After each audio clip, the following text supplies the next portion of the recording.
আল্লাহ তাআলা বলছেন যে আম্মান খালাকাস সামাওয়াতি ওয়াল আরদা, দুনিয়ার মানুষ আসমান জমিন কে সৃষ্টি করেছে। ওয়া আনজালা লাকুম মিনাস সামাই মা, ওই আসমান থেকে পানি বর্ষণ কে করে? কে করে বলেন তো? আল্লাহ সুবহানাহু ওয়া তাআলা। তো আল্লাহ সুবহানাহু ওয়া তাআলা প্রশ্ন করছেন যে আসমান জমিন কে সৃষ্টি করেছে এবং আসমান থেকে যে পানি বর্ষণ হয়, বৃষ্টি বর্ষণ হয়, এটা কে করে? ফাআমবাতনা বিহি হাদাইকা যাতা বাহজা, এবং সেই বৃষ্টির পানি দিয়ে বাগ বাগিচা ফসল ফলাদি কে উৎপন্ন করে? আল্লাহ সুবহানাহু ওয়া তাআলা। তো আল্লাহ সুবহানাহু ওয়া তাআলা এখানে মানুষকে বলছেন যে মাকানা লাকুম আতুমবিতু শাজারাহা, যে আমরা দুনিয়ার বুকে যে বীজ লাগাচ্ছি, আল্লাহ সুবহানাহু ওয়া তাআলা বলছেন যে একটা বীজ থেকে অঙ্কুর উৎপাদন গাছ যদি আমি আল্লাহ সুবহানাহু ওয়া তাআলা উৎপন্ন না করি তাহলে পৃথিবীর মানুষের কোনো ক্ষমতা নেই সে একটা বীজ থেকে অঙ্কুর উৎপাদন করে, কারো ক্ষমতা নেই। তো আল্লাহ সুবহানাহু ওয়া তাআলা তারপর বলছেন যে আইলাহুম মাআল্লাহ, দুনিয়ার মানুষ তুমি বলছো, মেনে নিচ্ছ যে আসমান জমিনের সৃষ্টিকর্তা আমি, আসমান থেকে যে পানি বর্ষণ হয় সেটা বর্ষণ করি আমি, সেই পানি দিয়ে ফসল ফলাদি বাগ বাগিচা উৎপন্ন করি আমি। আইলাহুম মাআল্লাহ, এরপরে কি তুমি বলতে চাও যে আমি আল্লাহ ব্যতীত অন্য কোনো ইলাহ আছে? এটা আল্লাহর প্রশ্ন। ইভেন আপনি একটা পাগলকে যদি জিজ্ঞেস করেন, হালকা যদি তার জ্ঞান থাকে, সে বলবে আসমান থেকে পানি বর্ষণ কে করে? আল্লাহ করে, বলবে না? একজন হিন্দুকে যদি আপনি জিজ্ঞেস করেন যে আসমান থেকে পানি বর্ষণ কে করে, সে বলবে আল্লাহ করে। হয়তো আল্লাহর নামটা মুখে নিবে না, কিন্তু তার উদ্দেশ্য আল্লাহকে বলবে, উপরওয়ালা বলবে। তো আল্লাহ সুবহানাহু ওয়া তাআলা এখানে আয়াত শেষ করছেন যে আইলাহুম মাআল্লাহ, দুনিয়ার মানুষ যখন তুমি মেনে নিলে যে আসমান জমিন আল্লাহ সৃষ্টি করেছে, আসমান থেকে পানি বর্ষণ আল্লাহ করছে, বাগ বাগিচা ফসল ফলাদি আল্লাহ সুবহানাহু ওয়া তাআলা উৎপন্ন করছে, এরপরেও কি তুমি বলতে চাও যে আইলাহুম মাআল্লাহ, যে আমি আল্লাহ ব্যতীত অন্য কোনো ইলাহ আছে? এটা আল্লাহর প্রশ্ন। আল্লাহ সুবহানাহু ওয়া তাআলা পরের আয়াতে ঠিক একই রকম প্রশ্ন করছে দুনিয়ার মানুষকে যে আম্মা জাআলাল আরদা করারা, এই পৃথিবীর মানুষ এই জমিনটাকে শূন্য স্থির কে করেছে? এই জমিনটা কিন্তু শূন্য স্থির আছে, তো এই জমিনটাকে শূন্য স্থির কে করেছে? আচ্ছা বলেন তো কে করেছে? আল্লাহ সুবহানাহু ওয়া তাআলা। আম্মান জাআলাল আরদা করারা ওয়া জাআলা খিলালাহা আনহারা, এই পৃথিবীর বুক চিরে নদী নালা কে প্রবাহিত করেছে? আল্লাহ সুবহানাহু ওয়া তাআলা। ওয়া জাআলা লাহা রাওয়াসিয়া ওয়া জাআলা বাইনাল বাহরাইনি হাজিজা, এই পৃথিবীর যে ওজনের ভারসাম্য বজায় রাখার জন্য, পৃথিবীর ভারসাম্য বজায় রাখার জন্য পাহাড়গুলোকে পেরেক স্বরূপ পৃথিবীর বুকে কে গেঁথে দিয়েছে? আল্লাহ সুবহানাহু ওয়া তাআলা। তো প্রত্যেকটা পৃথিবীর মানুষ আল্লাহর উপর বিশ্বাস স্থাপন করে রব হিসাবে, কিন্তু ইলাহ হিসাবে মানে না।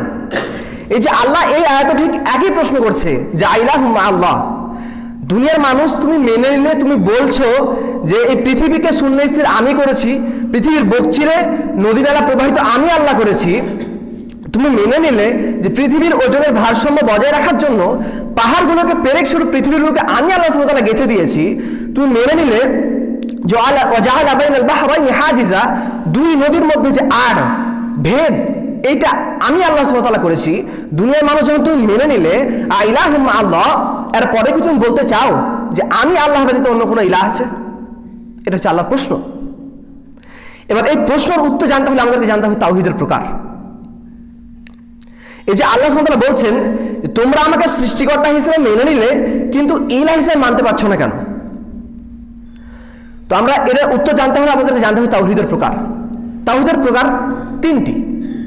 প্রথম নাম্বার হচ্ছে তাওহীদুর রুবুবিয়্যাহ, তাওহীদুল উলুহিয়্যাহ, তাওহীদুল আসমা ওয়াস সিফাত, তিনটি।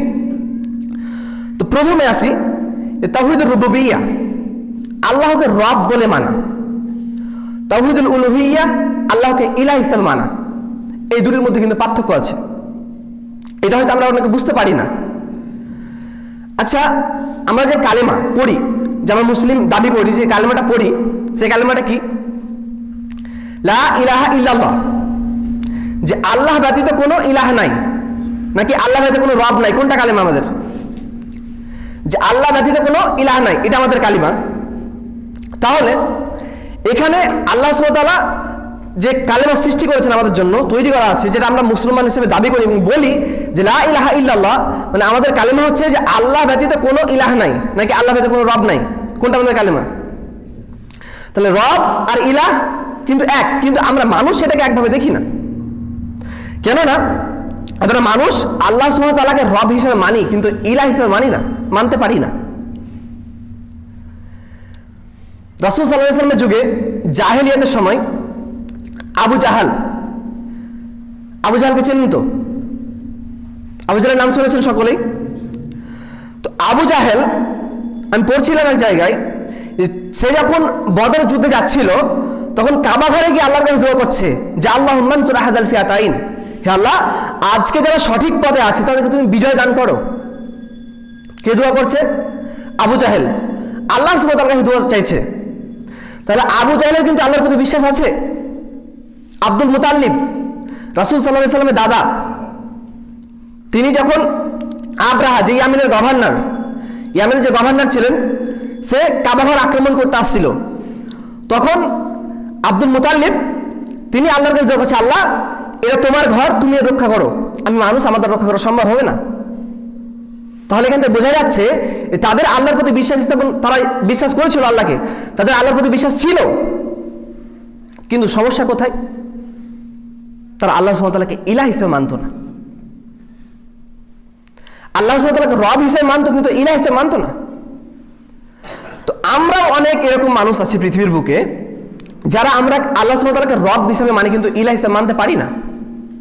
কেন? আমরা যখন অসুখ পড়ে যায়, বাচ্চা যখন অসুখে পড়ে যায়, তখন আমরা তাবিজ ব্যবহার করি। অনেক আলেমদের কাছে যাই যারা তাবিজ দেয়, পীরের কাছে যাই, মাজারে যাই, অনেক জায়গায় যাই।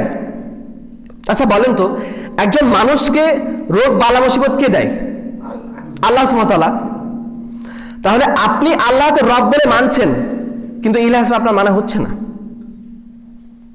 এবার যেটা নিয়ে বলছিলাম, তাওহীদের 3 প্রকার: তাওহীদুর রুবুবিয়্যাহ, তাওহীদুল উলুহিয়্যাহ, তাওহীদুল আসমা ওয়াস সিফাত। তাওহীদুর রুবুবিয়্যাহ এবং তাওহীদুল উলুহিয়্যাহর মধ্যে পার্থক্য আছে।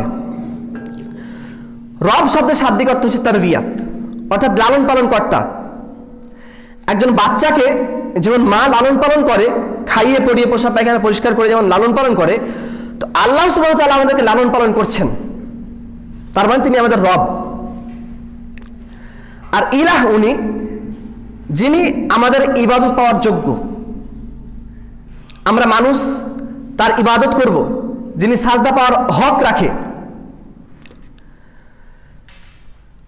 রাসূল সাল্লাল্লাহু আলাইহি ওয়াসাল্লাম হাদিসের মধ্যে বলছেন যে মুআয ইবনে জাবাল রাদিয়াল্লাহু তাআলা আনহু, তিনি রাসূল সাল্লাল্লাহু আলাইহি ওয়াসাল্লামের সঙ্গে একবার শহরে যাচ্ছিলেন। তখন মুআযকে বলছেন, ইয়া মুআয আতাদরি মা হাক্কুল্লাহি আলাল ইবাদ, হে মুআয তোমার কি জানা আছে, তুমি কি বলতে পারো যে একজন বান্দার উপর আল্লাহর হক কি? আতাদরি মা হাক্কুল্লাহি আলাল ইবাদ, হে মুআয তোমার কি জানা আছে যে বান্দার উপর আল্লাহর হক কি? তখন মুআয রাদিয়াল্লাহু তাআলা আনহু তিনি উত্তর দিচ্ছেন যে আল্লাহ এবং তার রাসূলই ভালো জানেন। তখন রাসূল সাল্লাল্লাহু আলাইহি ওয়াসাল্লাম বলছেন যে বান্দার উপর আল্লাহর হক হলো এই যে আল্লাহর সঙ্গে বান্দা শিরক করবে না এবং আল্লাহর ইবাদত করবে। আইয়াবুদুল্লাহ লা তুশরিক বিহি শাইআ, আল্লাহর ইবাদত করবে এবং আল্লাহর সঙ্গে কাউকে শরীক করবে না। এটা হচ্ছে বান্দার প্রতি আল্লাহর হক। তো বান্দার প্রতি আল্লাহর হক হচ্ছে এটা। এবার তারপরে পুনরায় জিজ্ঞেস করলে, হে মুআয তোমার কি জানা আছে যে একজন আল্লাহর প্রতি একজন বান্দার হক কি? তো মুআয রাদিয়াল্লাহু তাআলা আনহু ঠিক পুনরায় একই রকম উত্তর দিলেন যে আল্লাহ এবং তার রাসূলই ভালো জানেন। তখন রাসূল সাল্লাল্লাহু আলাইহি ওয়াসাল্লাম বললেন, একজন বান্দা যখন আল্লাহর ইবাদত করবে, আল্লাহর সঙ্গে কাউকে শরীক করবে না, তখন বান্দার হক হলো এই যে আল্লাহ তাকে শাস্তি দিবেন না। তাহলে এবার আমরা যদি অসুখে পড়ি, বাচ্চা যখন অসুখে পড়বে, তখন যদি আমরা তাবিজ ব্যবহার করি, তো আল্লাহ সুবহানাহু ওয়া তাআলার যে ইলাহর একটা হক রয়েছে, এই হকটা আমরা তো সেই তাবিজের সঙ্গে শেয়ার করছি, ভাগ করছি, বন্টন করছি। তো আল্লাহর যে ইলাহর হক রয়েছে, ওই হকটা যখন আমি কারোর সঙ্গে শেয়ার করব, ভাগ করব, বন্টন করব, তখন আমরা শিরক করে ফেলবো। শিরকের বাংলা অনুবাদ হচ্ছে ভাগ করা, বন্টন করা, ইংরেজি শেয়ার করা। তো ওই আল্লাহ সুবহানাহু ওয়া তাআলা যে ইলাহ, ওই ইলাহর যে একটা হক রয়েছে, যখন আপনি তাবিজ ব্যবহার করবেন, কুসংস্কারে বিশ্বাস করবেন, তখন আল্লাহর যে ইলাহর হক, ওই হকটা আপনি ওই কুসংস্কারের সঙ্গে, তাবিজের সঙ্গে শেয়ার করলেন। তার মানে আপনি শিরক করে ফেললেন। সুতরাং আমাদেরকে বুঝতে হবে যে আল্লাহকে রব বলে মানা এবং ইলাহ হিসেবের মধ্যে পার্থক্য আছে। তা আমরা প্রত্যেকেই আল্লাহ সুবহানাহু ওয়া তাআলাকে রব বলে মানি, কিন্তু ইলাহ হিসেবে মানতে পারছি না। যদি ইলাহ হিসেবে মানতাম তাহলে আমরা কেউ তাবিজ ব্যবহার করতাম না, কুসংস্কারে বিশ্বাস করতাম না। সুতরাং আমাদেরকে আল্লাহ সুবহানাহু ওয়া তাআলাকে রব হিসেবে মানতে হবে, ইলাহ হিসেবে মানতে হবে। কেননা যিনি আমাদের রব তিনি হচ্ছেন ইলাহ, যিনি রব তিনি ইলাহ। যদি আপনি আপনার হাত থেকে কোনো জিনিস পড়ে যায়, তখন আপনি বলেন যে মনে হাত থেকে জিনিস পড়ে গেল, বাড়িতে মেহমান আসবে, এরকম বলি না আমরা? অনেক সময় বলে থাকি এরকম। তো যখন আপনি এটা বলে দিলেন, মানে বাড়িতে মেহমান আসবে, ওই হাত থেকে পড়ে গেল যে জিনিসটা, পাত্রটা, কোনো একটা জিনিস পড়ে গেল, ওই জিনিসের কি এত ক্ষমতা আছে যে বাড়িতে মেহমান নিয়ে আসবে? ক্ষমতা আছে? কোনো ক্ষমতা নেই। আচ্ছা বলেন তো, জিন, পৃথিবীতে ভূত বলে কোনো জিনিস নাই, জিন এবং ইনসান। তো মানুষ জিনকে ভয় পায়। জিন কার সৃষ্টি? জিনকে কে সৃষ্টি করেছে? আল্লাহ সুবহানাহু ওয়া তাআলা।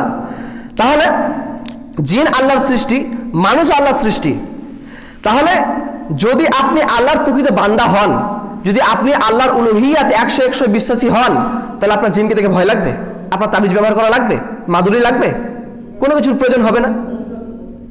কেননা দেখবেন সমাজে যারা বিশিষ্ট নেতা হয়, যারা পলিটিক্সে হয়, তারা কিন্তু পুলিশকে ভয় করে না, ট্রাফিক পুলিশকে ভয় করে না। কারণ ওর বাবার হয়তো পাওয়ার আছে, পলিটিক্সের নেতা, কোনো এমপি, প্রধানমন্ত্রী, মন্ত্রী, কোনো রকম পাওয়ার আছে।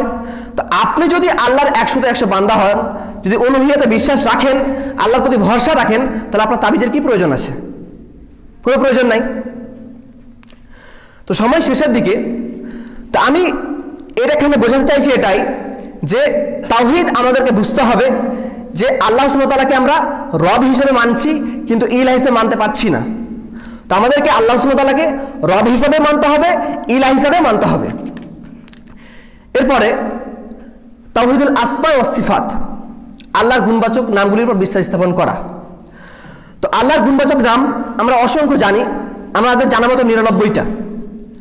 তো আল্লাহ সুবহানাহু ওয়া তাআলা তিনি তার একাত্মবাদকে অনেক পছন্দ করেন, অনেক ভালোবাসেন। কেননা আপনি পবিত্র কোরআন খুলে, হাদিস খুলে আপনি কোথাও এরকম পাবেন না যে আল্লাহ সুবহানাহু ওয়া তাআলা কোনো একটা সূরার বিনিময়ে, সূরা ইখলাস ছাড়া, সূরা ইখলাস ব্যতীত অন্য কোনো সূরার বিনিময়ে আপনাকে বেশি নেকি ঘোষণা করেছে যে 3 বার সূরাটা পাঠ করলে আপনি কোরআন শেষ করার সওয়াব পাবেন। এমন কোনো একটা সূরা আছে কোরআনে? কোথাও নেই। তো সূরা ইখলাস পড়লে কিন্তু আপনি বিসমিল্লাহ সহ যদি 3 বার পড়েন, তাহলে কোরআন খতম করার আপনি নেকি পাবেন। একবার কোরআন শেষ করলে যতটা সওয়াব পান, একজন মানুষ সওয়াব পাবে। তো সূরা ইখলাস যদি আপনি 3 বার পড়েন, তাহলে কোরআন শেষ করার নেকি পাবেন। কারণ কি? এই সূরার মধ্যে কি রয়েছে? আল্লাহর পরিচয় রয়েছে। সময় শেষ। তো আমি এখান থেকে আমার তাওহীদের বক্তব্য শেষ করলাম। আর মানুষের আমি একটু সময় নিয়ে নিচ্ছি অন্য একটু বিষয়ে। আমি বলেছিলাম একজন বলতে আমাকে, আমরা প্রত্যেকে জানি এটা শাবান মাস চলছে। তো শাবান মাসে আমরা অনেকেই শবে বরাত পালন করি। হয়তো আমরা আহলে হাদিস গ্রামে বসবাস করি, কিন্তু আমরা বিবাহ করছি হয়তো কোনো অন্য মাযহাবের ভাইদের বাড়িতে, সেখান থেকে কোনো মা বোন নিয়ে আসছি আমরা বিবাহ করে। তো তাদের মধ্যে দেখা যাচ্ছে তারা শবে বরাত পালন করছে। তো এটা নিয়ে গত যুগে আমি আলোচনা করেছিলাম। তো মুসল্লিদের কিছু প্রশ্ন আমাকে করলেন ওনারা, সেখান থেকে আমি বুঝতে পারলাম যে এই সন্দেহটা প্রত্যেকটা মানুষের মনে জাগবে। তো শবে বরাত নিয়ে আমি ছোট্ট একটা কথা বলতে চাই। শবে বরাত এটা একটা ফার্সি শব্দ। আল্লাহ রাসূলের ভাষা কি ছিল? আরবি। তাহলে হাদিসের মধ্যে শবে বরাত শব্দ খুঁজে পাওয়া যাবে না, পাওয়া যাবে না। শবে বরাত এই কথাটা ফার্সি শব্দ। শবে শব্দের অর্থ হচ্ছে রজনী, রাত। বরাত ভাগ্য। এই তাহলে ভাগ্য রজনী এই কথাটাকে যদি আরবিতে করা হয়, শবে বরাত ফার্সি শব্দ, তার বাংলায় অনুবাদ করতে হলো ভাগ্য রজনী। এই ভাগ্য রজনীকে যদি আরবিতে কনভার্ট করা হয়, তাহলে এটা হবে লাইলাতুল কদর। লাইলাতুল কদর কখন ভাই? রমজান মাসে। তাহলে আমরা যদি শবে বরাত এখন পালন করি, তাহলে ইসলামের মধ্যে নতুন কিছু সৃষ্টি হবে না? হবে। তো আমার বলার উদ্দেশ্য হলো এই যে শবে বরাত এটা ফার্সি শব্দ, ভিত্তিহীন, হাদিসের কোনো জায়গায় নাই শবে বরাত, কারণ এটা ফার্সি শব্দ আর এর আরবি শব্দ না। আর এর আরবি অনুবাদ হচ্ছে লাইলাতুল কদর। আর লাইলাতুল কদর রমজান মাসের শেষ দশকের বিজয় রাতের মধ্যে যে কোনো একদিন, একটা রাত। তো আমরা মা বোন অনেকরা হয়তো সিয়াম পালন করেছেন, কালকে কিংবা আজকে করতে পারেন, তো নিষেধ করবেন যদি ওই উপলক্ষে কেউ সিয়াম পালন করে তাদেরকে নিষেধ করবেন যেন না রাখে। কেননা আমরা হয়তো অনেক খুতবায় শুনেছি ইমামগণ বলে থাকেন যে ইসলামের মধ্যে নতুন কিছু সৃষ্টি করাই হচ্ছে বিদাত, তাই না? বলে তো আমি একটা সংক্ষিপ্ত একটা জিনিস আমি একজন আলেমের কাছে শুনছিলাম, বিষয়টা আমি অনেক ভাবলাম, বুঝতে পারলাম। সুন্নাত এবং বিদাত, আব্দুর রাজ্জাক বিন ইউসুফের বড় ছেলে আব্দুল্লাহ বিন আব্দুর রাজ্জাক, উনি একটা সুন্নাত বিদাত নিয়ে সংক্ষিপ্ত একটা কথা বললেন, তো অনেক গুরুত্বপূর্ণ কথা। তো আমার মনে হলো যেটা আপনাদেরকে আমরা বলা দেওয়ার প্রয়োজন, বলা জরুরি। সুন্নাত বিদাত এই দুটি মানুষের জীবন দুই ভাগে বিভক্ত। এক, ইবাদতগত জীবন, দুই, দুনিয়াবী জীবন। তো ইবাদতগত জীবনের হুকুমের নাম হচ্ছে সুন্নাত এবং বিদাত, দুনিয়াবী জীবনের হুকুমের নাম হচ্ছে হালাল এবং হারাম। অনেক সময় দেখা যায় যে রমজান মাসে, হয়তো আপনাদের এখানে হয় কি জানি না, রমজান মাসে মাইকে ডাকাডাকি করতে হয়, তখন ইমাম সাহেব যখন বলে যে ভাই এটা করা উচিত না, এটা বিদাত, এরকম বলেন, তখন মুসল্লিরা বলে যে এটা হালাল হারাম আপনি কোথায় পেলেন, এটা যে হারাম আপনি কোথায় পেলেন? ভাই এখানে হালাল হারামের কোনো প্রশ্নই আসে না, কারণ মানুষ এটা ইবাদত হিসাবে করতে চায়। তাহলে এখানে আপনার প্রশ্ন হওয়া উচিত সুন্নাত না বিদাত। তাহলে একটা মানুষের জীবন দুই ভাগে বিভক্ত, এক ইবাদত জগৎ, দুই দুনিয়াবী জগৎ। তো ইবাদতের ক্ষেত্রে হুকুম আহকামের নাম হচ্ছে সুন্নাত এবং বিদাত, আর দুনিয়াবী ক্ষেত্রে হালাল এবং হারাম। একটা মানুষ সে যদি 1000 টাকা সালাত আদায় করে, সেই সালাতে যদি রাসূল সাল্লাল্লাহু আলাইহি ওয়াসাল্লামের সুন্নাহ না থাকে, ওই 1000 টাকা সালাত সেই মানুষটাকে জাহান্নামে নিয়ে যাওয়ার জন্য যথেষ্ট, কোনো ফায়দা নেই। তাহলে আমরা যে শবে বরাতে অনেক মানুষ বলছেন যে 12 টাকা সালাত আদায় করতে হবে, সে প্রত্যেক সালাতে সূরা ফাতিহা পাঠ করতে হবে, সূরা ফাতিহার শেষে সূরা ইখলাস 10 করে পাঠ করতে হবে, আরও অন্যান্য দোয়া, কত রকম দোয়া বললেন, সেগুলো বলছি না। তো বলতে চাইছিলাম যে মানুষের জীবন দুই ভাগে বিভক্ত, ইবাদতের জগৎ আর দুনিয়াবী জগৎ। তো ইবাদতের জগতের হুকুমের নাম হচ্ছে সুন্নাত এবং বিদাত, আর দুনিয়াবী জগতের হুকুমের নাম হচ্ছে হালাল এবং হারাম। এবার সুন্নাত এবং বিদাত একটু বুঝিয়ে দিই যে একটা মানুষ এই যে শবে বরাত পালন করছেন, যদি এটা রাসূল সাল্লাল্লাহু আলাইহি ওয়াসাল্লাম না করে থাকেন, যদি হাদিসে না পাওয়া যায়, কোনো সাহাবীগণ দ্বারা কিংবা কোনো তাবে তাবিন দ্বারা যদি প্রমাণিত না পাওয়া যায় শবে বরাতটা পালন করা, তাহলে কিন্তু এটা বিদাত হবে।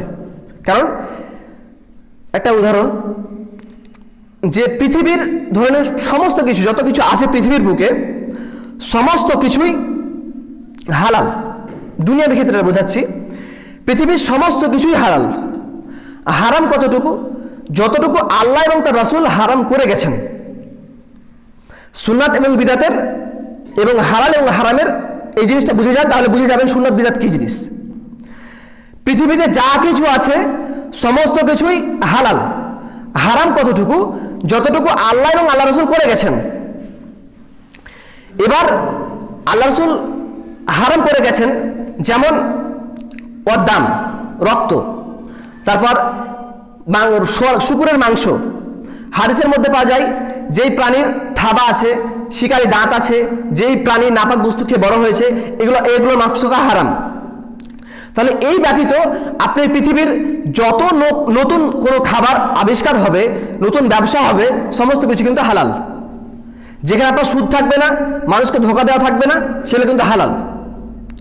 নতুন সৃষ্টি, হারাম ব্যতীত নতুন যত সৃষ্টি হবে সমস্ত কিছু হালাল। ইবাদতের ক্ষেত্রে কিন্তু তার উল্টো হবে। ইবাদতের ক্ষেত্রে যদি আপনি চুল সম পরিমাণ কিছু বৃদ্ধি করতে চান, সেটাই হবে বিদাত। তো দুনিয়াবী ক্ষেত্রে এবং ইবাদতের ক্ষেত্রে এটা আমাদেরকে বুঝতে হবে যে ইবাদতের ক্ষেত্রে হুকুমের নাম হচ্ছে সুন্নাত এবং বিদাত, আর দুনিয়াবী ক্ষেত্রে হালাল এবং হারাম। তো আশা করছি এগুলো আমরা আলোচনা করলাম। পরিশেষে আল্লাহর কাছে দোয়া করি, আল্লাহ যেগুলো আমি বললাম সেগুলো আমাকে সকল মুসলিম ভাইকে পালন করার তৌফিক দান করুক। আল্লাহুম্মা আমিন। আল্লাহ আমাদেরকে তাওহীদ নিয়ে পৃথিবীতে চলার তৌফিক দান করো, শিরক মুক্ত জীবনযাপন করার তৌফিক দান করো, আল্লাহুম্মা আমিন। এখান থেকে আমার বক্তব্য ইতি করলাম। সুবহানাকা রাব্বি, আসসালামু আলাইকুম।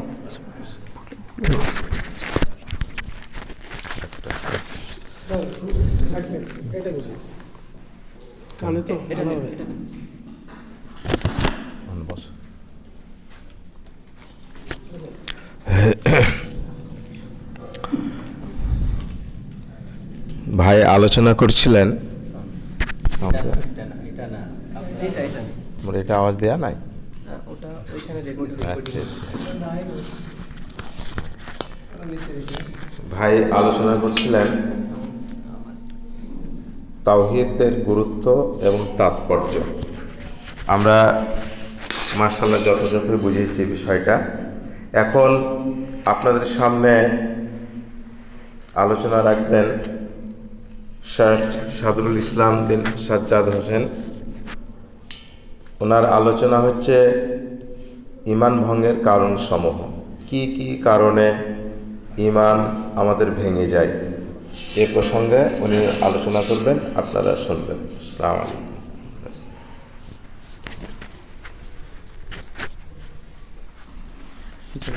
এটা লাগবে নাকি?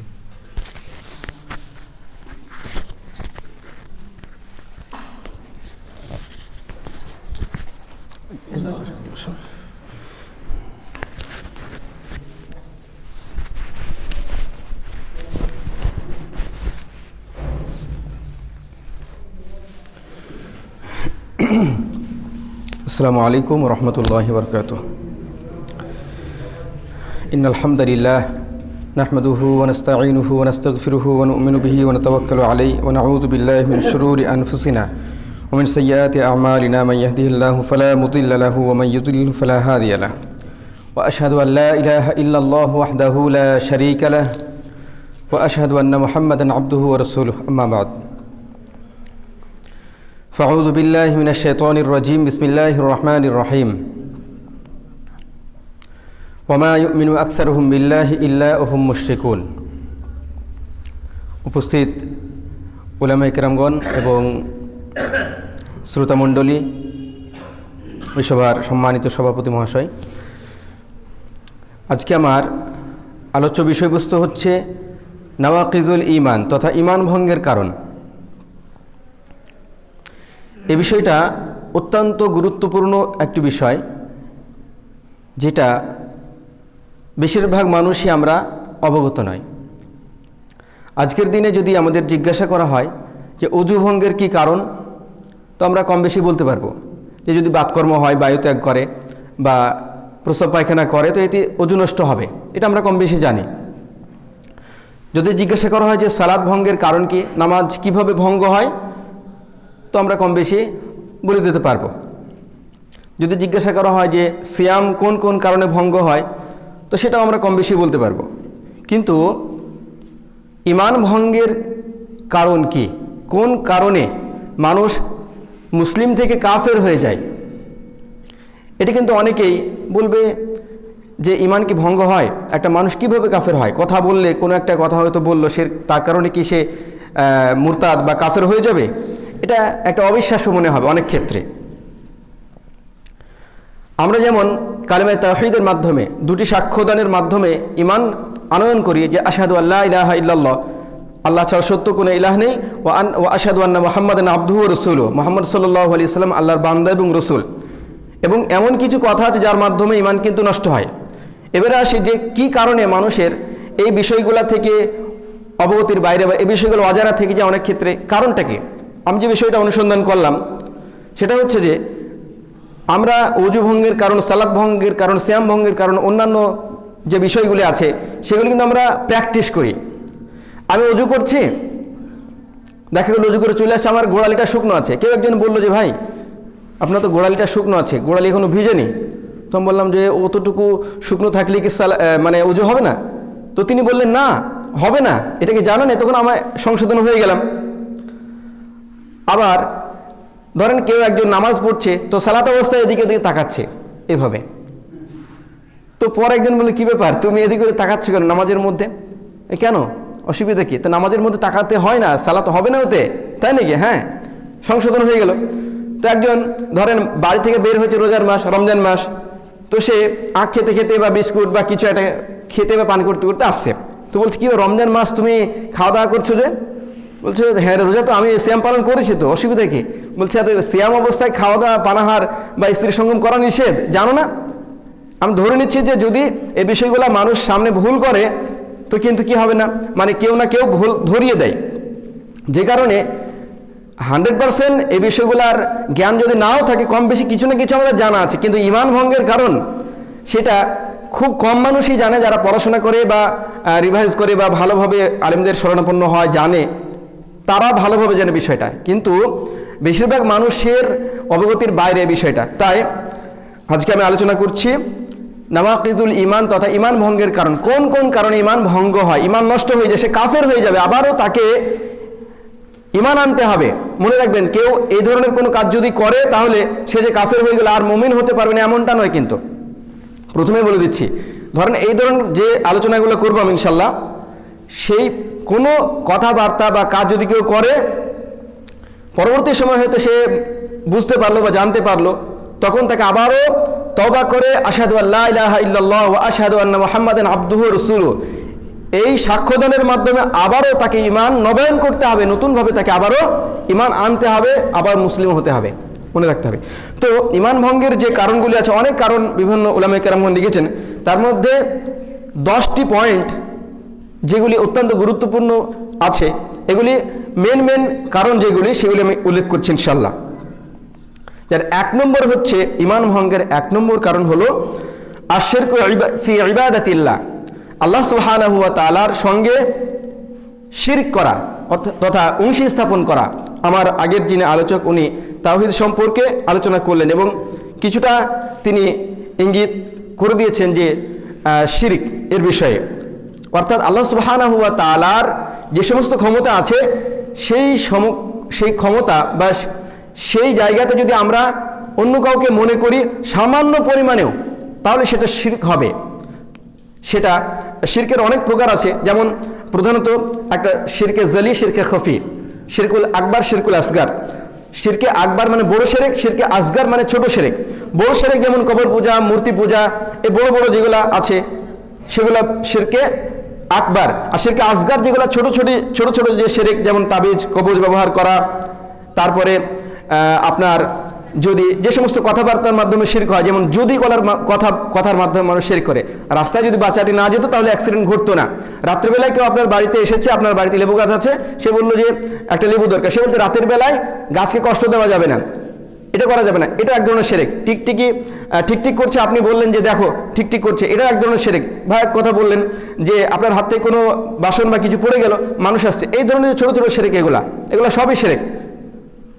তো এগুলা সবই শিরক। আল্লাহ রাব্বুল আলামিন তিনি শিরকের ব্যাপারে পবিত্র কোরআন মাজিদে অনেক জায়গায় উল্লেখ করেছেন, যেমন বলা হয়েছে সূরা নিসার 48 এবং 116 নম্বর আয়াতে আল্লাহ তাআলা বলছেন, ইন্নাল্লাহা লা ইয়াগফিরু আন ইউশরাকা বিহি, নিশ্চয় আল্লাহ তাআলা ক্ষমা করেন না যে ব্যক্তি তার সাথে শিরক করে, ওয়া ইয়াগফিরু মা দুনা যালিকা লিমান ইয়াশা, এছাড়া অন্যান্য যে এর নিচু পর্যায়ে যেগুলো আছে সেগুলি তিনি ইচ্ছা করলে, যার জন্য ইচ্ছা তিনি ক্ষমা করেন, তাহলে শিরক করা যাবে না।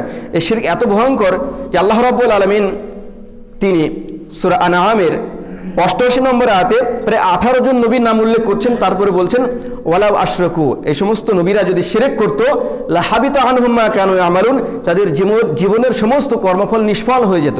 নবী রাসূলগণ কত কষ্ট করেন, কত পরিশ্রম করেন, কত দাওয়াত দেন, সমস্ত আমল নষ্ট হয়ে যাবে যদি কোনো ব্যক্তি, নবী রাসূল তারা যদি শিরক করতো, তাহলে সব নষ্ট হয়ে যেত। এমনকি আমাদের শেষ নবী মুহাম্মদ সাল্লাল্লাহু আলাইহি সাল্লামকে উল্লেখ করা বলা হচ্ছে সূরা জুমারের 65 নম্বর আয়াতে, লাইন আশরাকতা, হে নবী যদি আপনি শিরক করতেন, লা ইয়াহবাতান্না আমালুক, তাহলে আপনার সমস্ত আমল নষ্ট হয়ে যেত, লা তাকুনান্না মিনাল খাসিরিন, এবং অবশ্যই আপনি ক্ষতিগ্রস্তদের অন্তর্ভুক্ত হতেন। তাহলে বোঝা গেল শিরক সবচেয়ে বড় অপরাধ। শিরক করলে মানুষের ঈমান নষ্ট হয়ে যায়, সে কাফের হয়ে যায়, মুশরিক হয়ে যায়। তাহলে 1 নম্বর পয়েন্ট, আল্লাহর সাথে শরীক স্থাপন করা। 2 নম্বর পয়েন্ট হচ্ছে আল্লাহ এবং বান্দার মাঝে ভায়া মাধ্যমে স্থির করা, অর্থাৎ কেউ যদি মনে করে যে আল্লাহকে পেতে গেলে কোনো পীর লাগবে, বড় দরবেশ লাগবে, কোনো পাথর চাপড়ি যেতে হবে, এরকম যদি কেউ মনে করে। কারণ অনেক মানুষ ভুল বোঝায় যে তুমি গুনাহগার মানুষ, তুমি আল্লাহকে সরাসরি পাবে না। জজের কাছে কথা বলতে গেলে যেমন উকিল ধরতে হয়, ওই রকমই আল্লাহর কাছে বলতে গেলে তুমি তো গুনাহগার মানুষ, তাই উকিলের মতো কাজ করবে ওই পীর সাহেব, তাই তার মাধ্যম ছাড়া তুমি আল্লাহর কাছে নাজাত পাবে না। আল্লাহ রাব্বুল আলামিন তিনি সরাসরি ডাকতে বলেছেন আমাদেরকে, ওয়াইযা সাআলাকা ইবাদি আন্নী ফাইন্নী করিব। আল্লাহ তাআলা বলছেন, হে নবী আপনি বলুন আমি তাদের নিকটবর্তী। সুতরাং আল্লাহ এবং বান্দার মাঝে কেউ যদি আর কাউকে বসায় যে তার মাধ্যম ছাড়া আল্লাহকে পাবো না, তাহলে এটা এক ধরনের শিরক, এটা এক ধরনের কুফরি, এটা করলে ইমান নষ্ট হয়ে যাবে।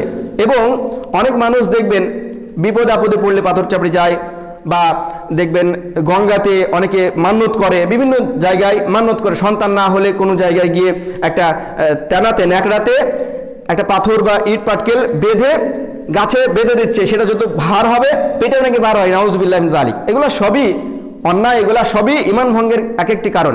তাছাড়া অনেকে মনে করে যে আমি যদি পীর না ধরি তাহলে কিয়ামতের দিন সুপারিশ করতে পারবে না। অবশ্যই আলহামদুলিল্লাহ আমাদের আহলে হাদিস গ্রামগুলি অনেকটাই মুক্ত হয়ে থেকে, তারপরেও কিছু কিছু মানুষ থেকে যেতে পারে। এজন্য তো যদি কেউ মনে করে যে আল্লাহ তাআলার কাছে সুপারিশ করবে, এটাও হচ্ছে এক ধরনের অন্যায়। আল্লাহ রাব্বুল আলামিন তিনি সূরা জুমারের 44 নম্বর আয়াতে বলছেন, কুল লিল্লাহি শাফাআতু জামিআ, সমস্ত শাফাআতের কর্তৃত্ব একমাত্র আল্লাহ সুবহানাহু ওয়া তাআলার হাতে।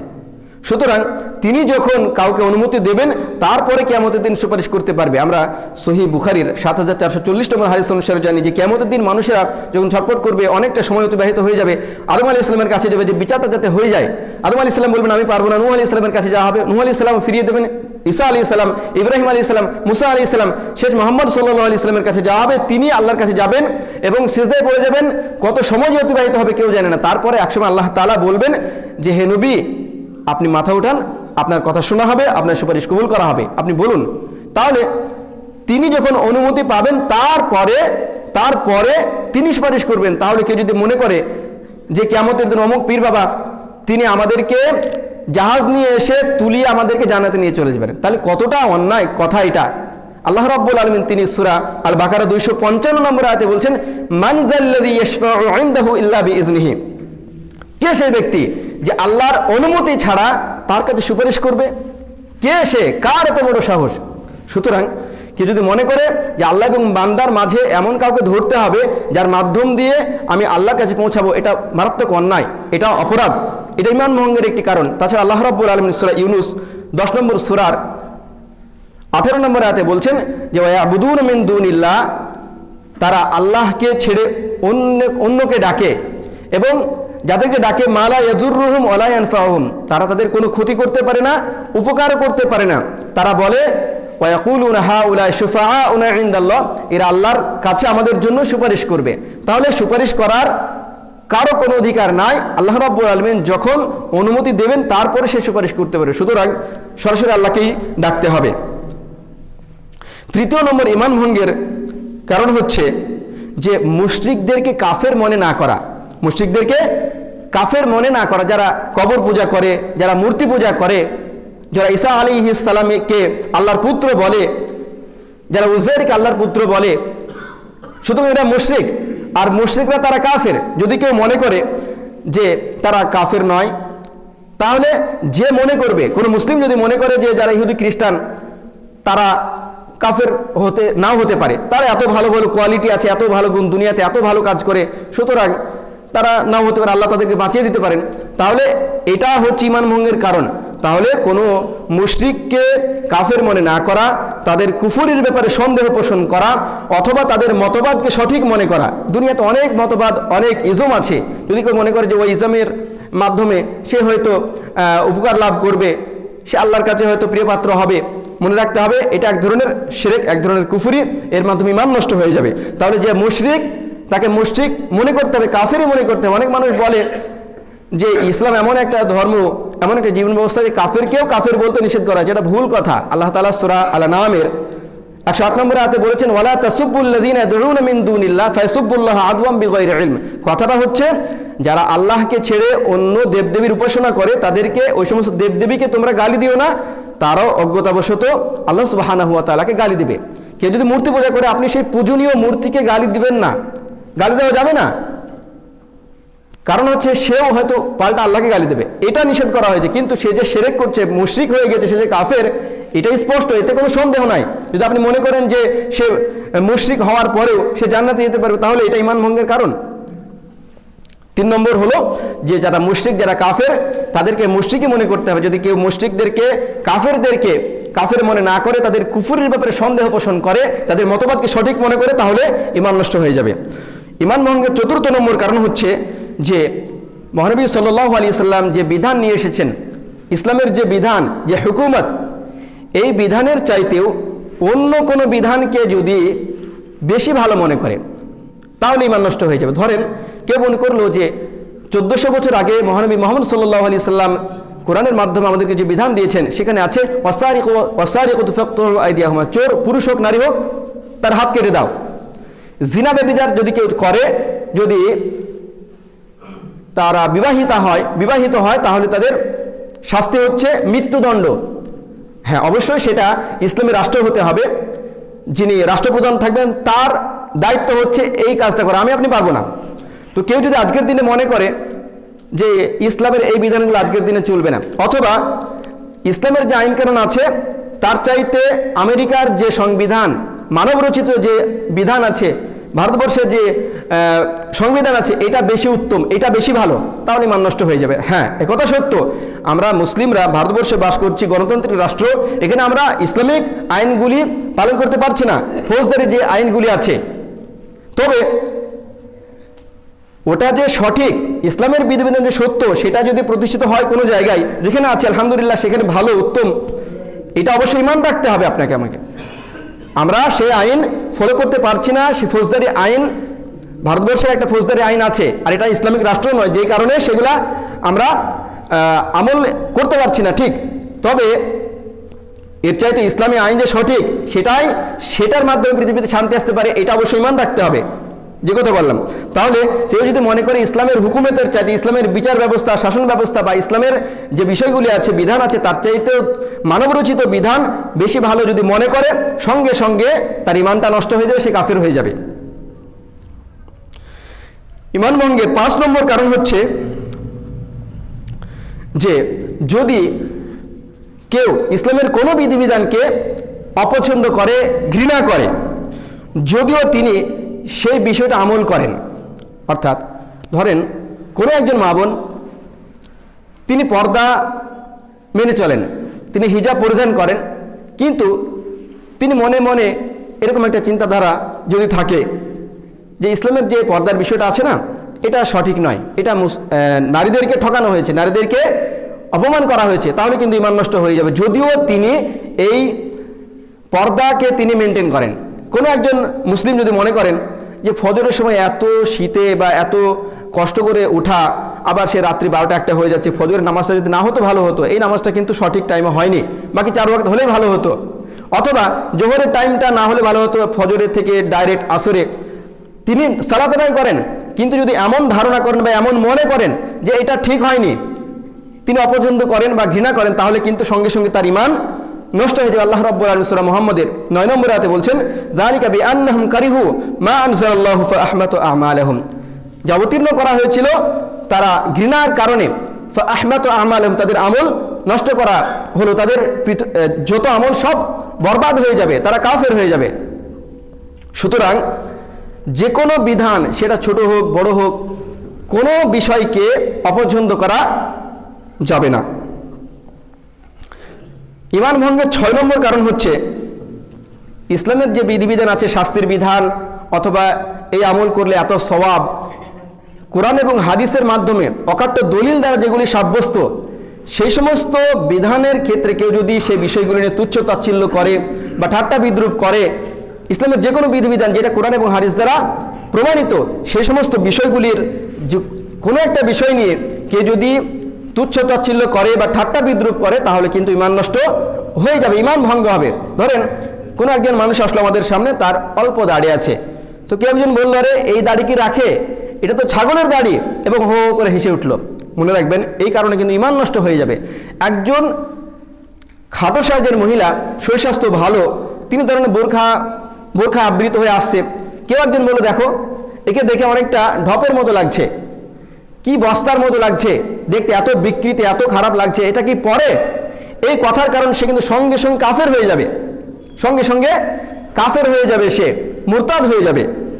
ইসলামের যে কোনো বিষয়, কেউ একজন বলল যে দাড়ি এখন রাখতে হবে না, এই যে অল্প অল্প দাড়ি, দু একটা দাড়ি আছে, এখানে একটা, তো দাড়ি কেটে কেটে রাখো, বড় হবে তারপরে রাখবে, না হলে দু একটা রাখলে খুব খারাপ লাগে, ছাগলের মতো লাগে।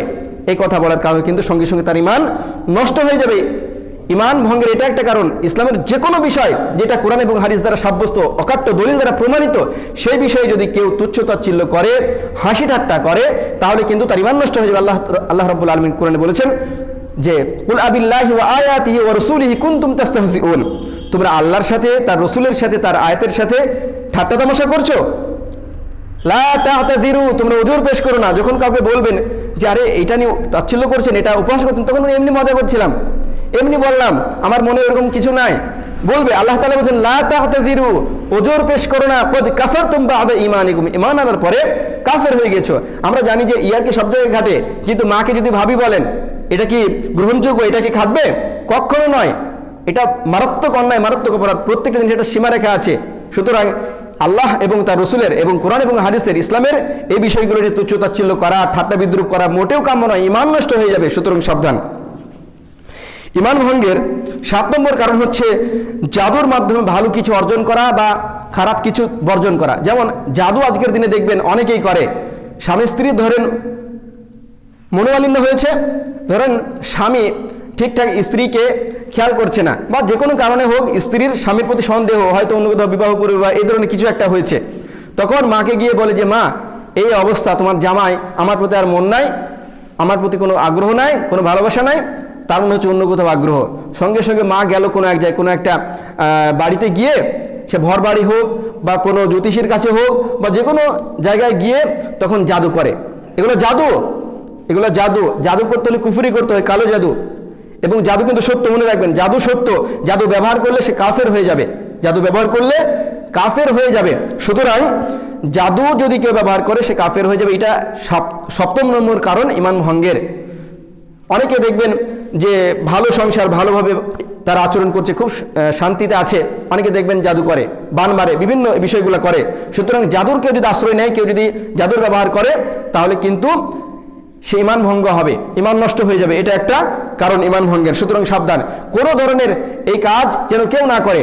আমাদের অনেকের ভিতরে দেখবেন এগুলা করে। অনেকে আমাদেরকে বলে যে বালিশের তলায় একটা গাছ বা একটা মাদুলি বা তাবিজ, এরকম অনেক সময় পাওয়া যায়। এগুলি কেউ যদি করে ঈমান নষ্ট হয়ে যাবে। সুতরাং সাবধান।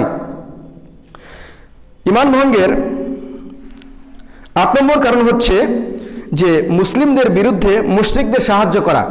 মুসলিমদের বিরুদ্ধে মুশরিকদের সাহায্য করা। আল্লাহ রাব্বুল আলামিন সূরা নিসার 51 নম্বর আয়াতে বলছেন যে যারা তাদের সাথে বন্ধুত্ব করবে সে তাদেরই একজন।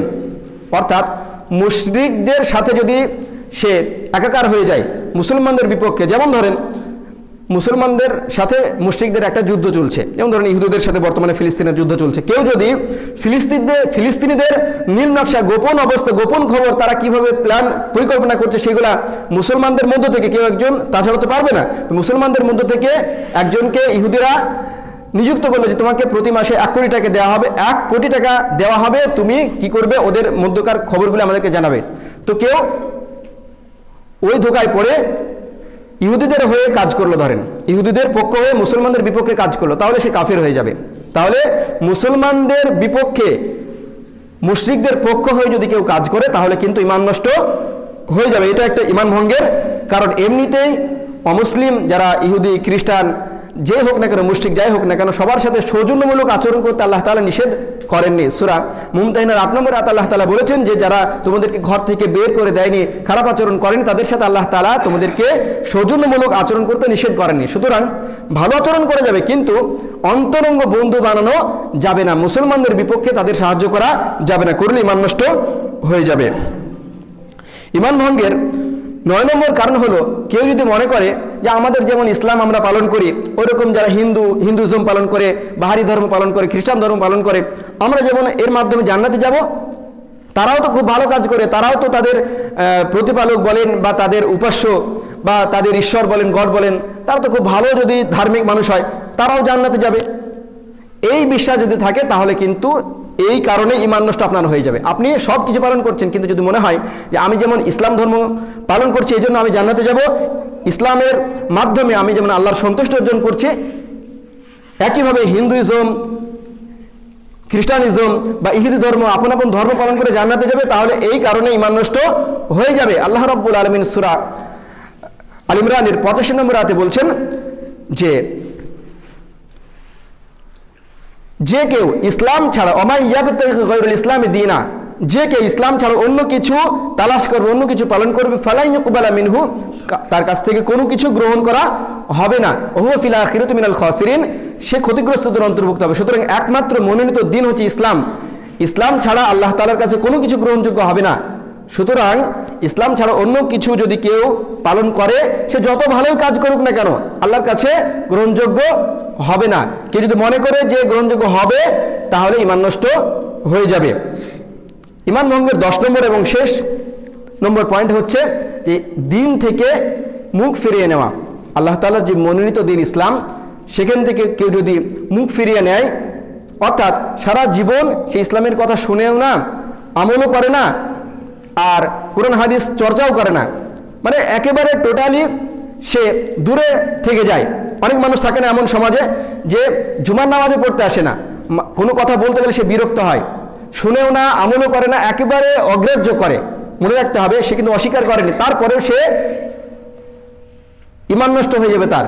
আল্লাহ রাব্বুল আলামিন তিনি বলেছেন, ওমান আযলামু মিম্মান যুক্কিরা বিআয়াতি রাব্বিহি ফাআরাযা আনহা, যাকে আল্লাহ তাআলার বাণী দ্বারা উপদেশ প্রদান করা হয় কিন্তু সে তা থেকে মুখ ফিরিয়ে নেয়, তার চাইতে বড় জালিম আর কে হতে পারে। সুতরাং সে যে মুখ ফিরিয়ে নিল, অস্বীকার করেনি, অমান্য করেনি, কিন্তু সে শুধুমাত্র দূরে থেকেছে, গাফিলতি করেছে সারাটা জীবন, এই কারণে তার ঈমান নষ্ট হয়ে যায়। মনে রাখবেন যে মুহাম্মদ সাল্লাল্লাহু আলাইহি সাল্লাম আমাদের প্রিয় রাসূল 10ম নববী বর্ষে যখন তাইফের ময়দানে গিয়েছিলেন দাওয়াত দিতে, সেই সময় 3টি গোত্রের লোকেদের কাছে গিয়েছিলেন। এই ঘটনা বলে ইনশাআল্লাহ আমার বক্তব্য এখানে শেষ করব। প্রথম জনের কাছে যখন যাওয়া হলো, তাকে বলা হলো যে ইসলাম সত্য, আমি মুহাম্মদ সাল্লাল্লাহু আলাইহি সাল্লাম আল্লাহর প্রেরিত রাসূল, আপনি এটা মান্য করুন। প্রথম জন কি বলেছিল আমরা জানি, সে বলেছিল যে আচ্ছা আল্লাহ কি তোমাকে ছাড়া আর কাউকে পায়নি? তুমি একজন গরিব মানুষ, অসহায়, তোমার পিতা মারা গেছে, তোমার সাথে কেউ নেই, তোমাকে ছাড়া কাউকে পায়নি, এমন কথা বলল সে। দ্বিতীয় আরেকজনের কাছে যখন গেল, সে বলল আল্লাহ যদি তোমাকে নবুয়ত দান করেন তো আমি কাবা শরীফে গিলাফ ছেড়ে ফেলবো, নাউযুবিল্লাহি মিন যালিক, এমন কথা বলল। তৃতীয় জন কি বলেছিল জানেন? সে কিন্তু অস্বীকারও করেনি, সে অমান্যও করেনি, সে কোনো কটু কথাও বলেনি। সে কি বলেছিল? সে বলেছিল যে আপনি যদি সত্যবাদী হন, সত্যিই যদি নবী রাসূল হয়ে থাকেন, তাহলে আপনাকে আমি কোনো কটু কথা বলবো না, কোনো গালমন্দ করবো না, অপমান করবো না, কারণ আপনাকে অপমান করলে আমার ক্ষতি হবে। আর আপনি যদি মিথ্যা কথা বলেন, মিথ্যুক হয়ে থাকেন, তাহলে তো আপনার সাথে কোনো কথা নেই, ব্যাস দরজা বন্ধ করে বাড়িতে ঢুকে পড়লো। মানে সে বলতে চাইলো যে আপনি সত্যমিথ্যা যাই বলেন আমি আপনার কথা শুনবো না, মুখ ফিরিয়ে নিল। তো যে ব্যক্তি যারা ইসলামকে মানে না, ইসলামকে বুঝে না, জানার চেষ্টা করে না, মানার তো চেষ্টা করে না, দিন থেকে পুরাই গাফেল, অন্য লাইনে হাঁটে সব সময়, এদেরও কিন্তু ঈমান নষ্ট হয়ে যাবে। আল্লাহ রাব্বুল আলামিনের কাছে আমরা দোয়া করি, আল্লাহ এই যে বিষয়গুলো আলোচনা করা হলো, এই 10টি পয়েন্ট, আল্লাহ তাআলা আমাদেরকে এই সমস্ত বিষয়গুলি থেকে দূরে রাখুন, আমরা যেন এই সব বিষয় থেকে বাঁচতে পারি, সে তৌফিক দান করুন। আল্লাহুম্মা আমিন। ওয়া আখিরু দাওয়ানা আলহামদুলিল্লাহি রাব্বিল আলামিন। আসসালামু আলাইকুম।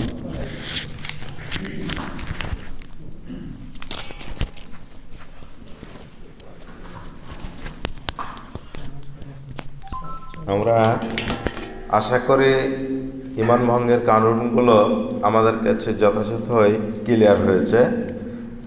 কি কি কারণ ঈমান ভেঙে যাবে এ বিষয়গুলো আমাদের প্রত্যেকেরই জানা আবশ্যক। এখন আমাদের সামনে আলোচনা রাখবেন সাইদুর রহমান সাহেব, ইলম ও আলেমের ফজিলত, ইলম সম্পর্কে এবং আলেমের ফজিলত সম্পর্কে শায়েখ সাইদুর রহমান সাহেব আলোচনা রাখবেন। আপনারা শোনান।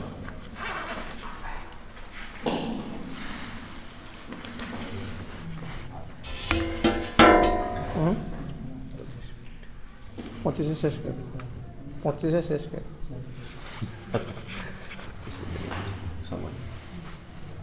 40 শেষ করে দেবো। তাহলে যখন ওদের নামাজ পড়া যাবে না। সর্দার সাহেবের আমার ভাই মারা গিয়েছে, মসজিদে নয়, উত্তরপাড়া একজন মানুষ মারা গিয়েছেন তো।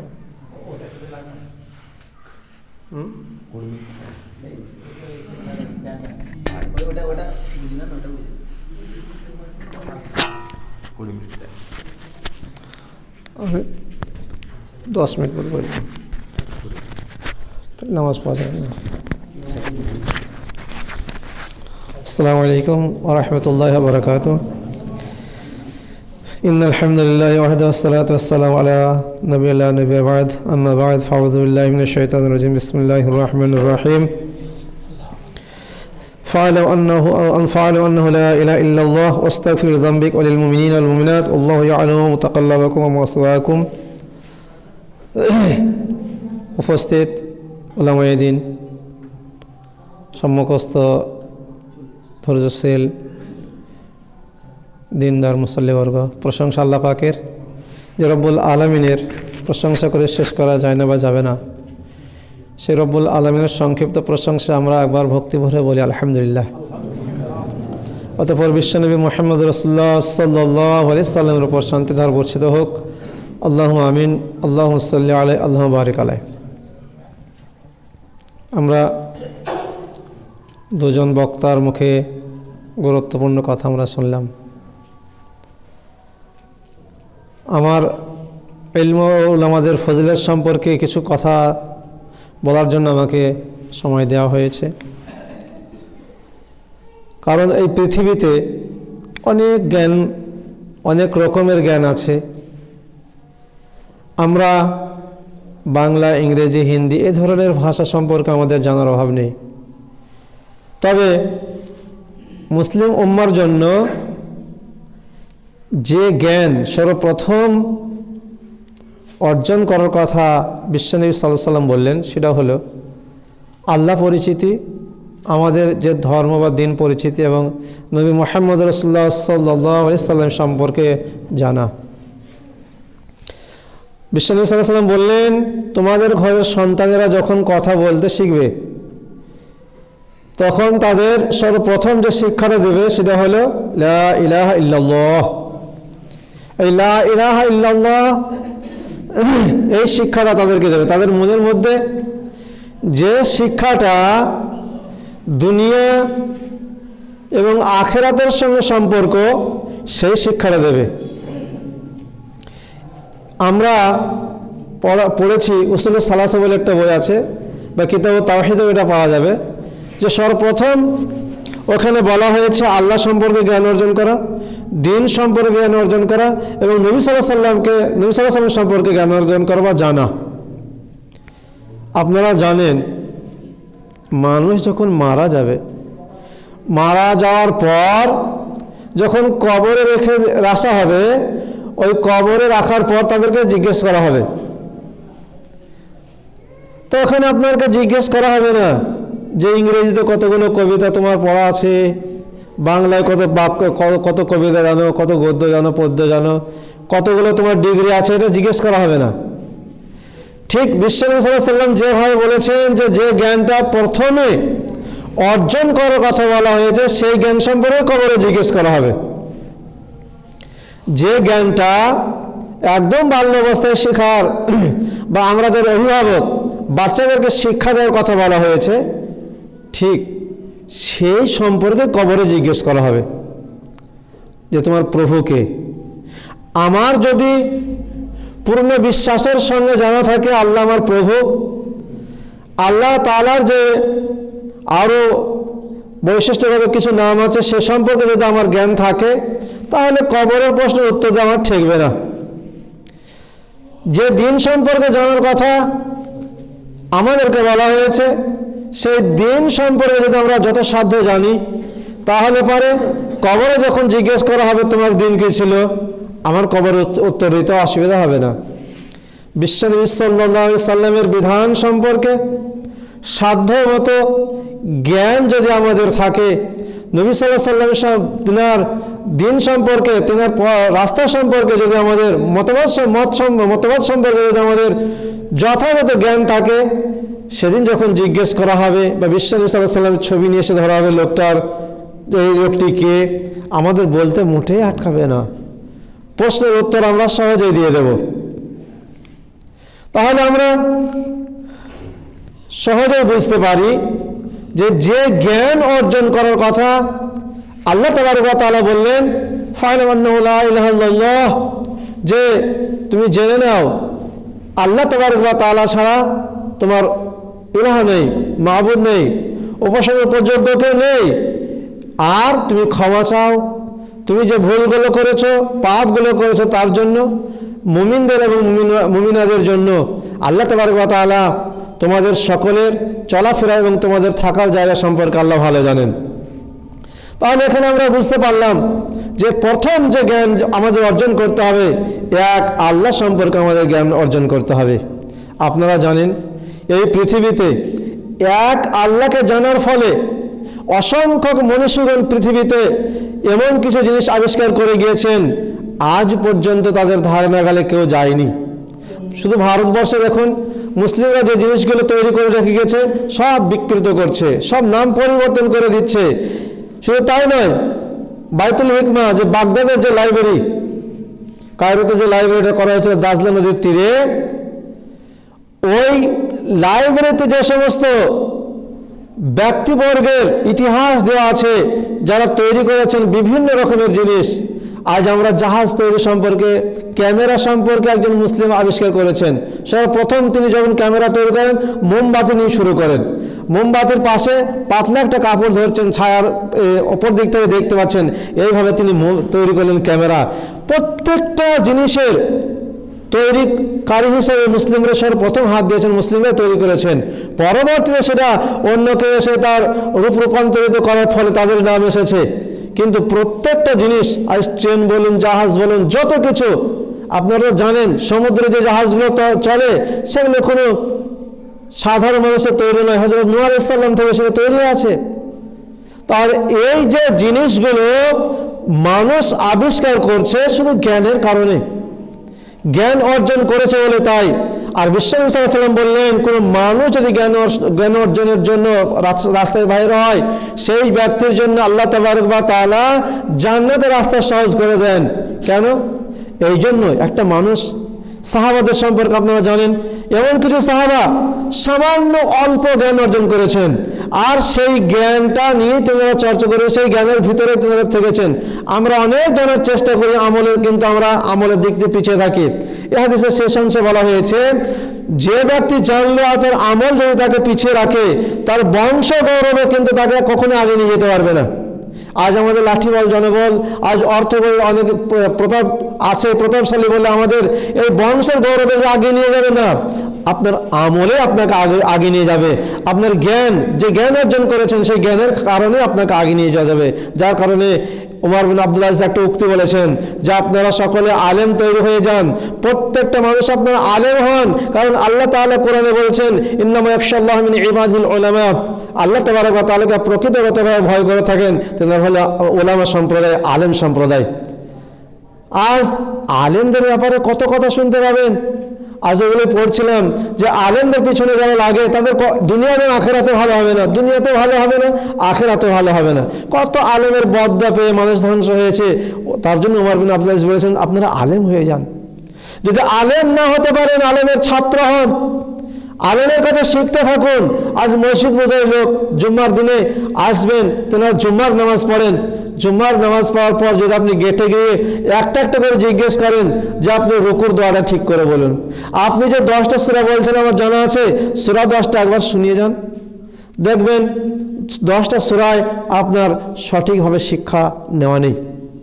আপনি ইস্তেফতার সালাতের যে প্রথম যে দোয়াটা পড়বেন, সেই দোয়াটা যদি জিজ্ঞেস করেন, সেটাও দেখা যাবে অনেকটা ভুল ত্রুটি আছে।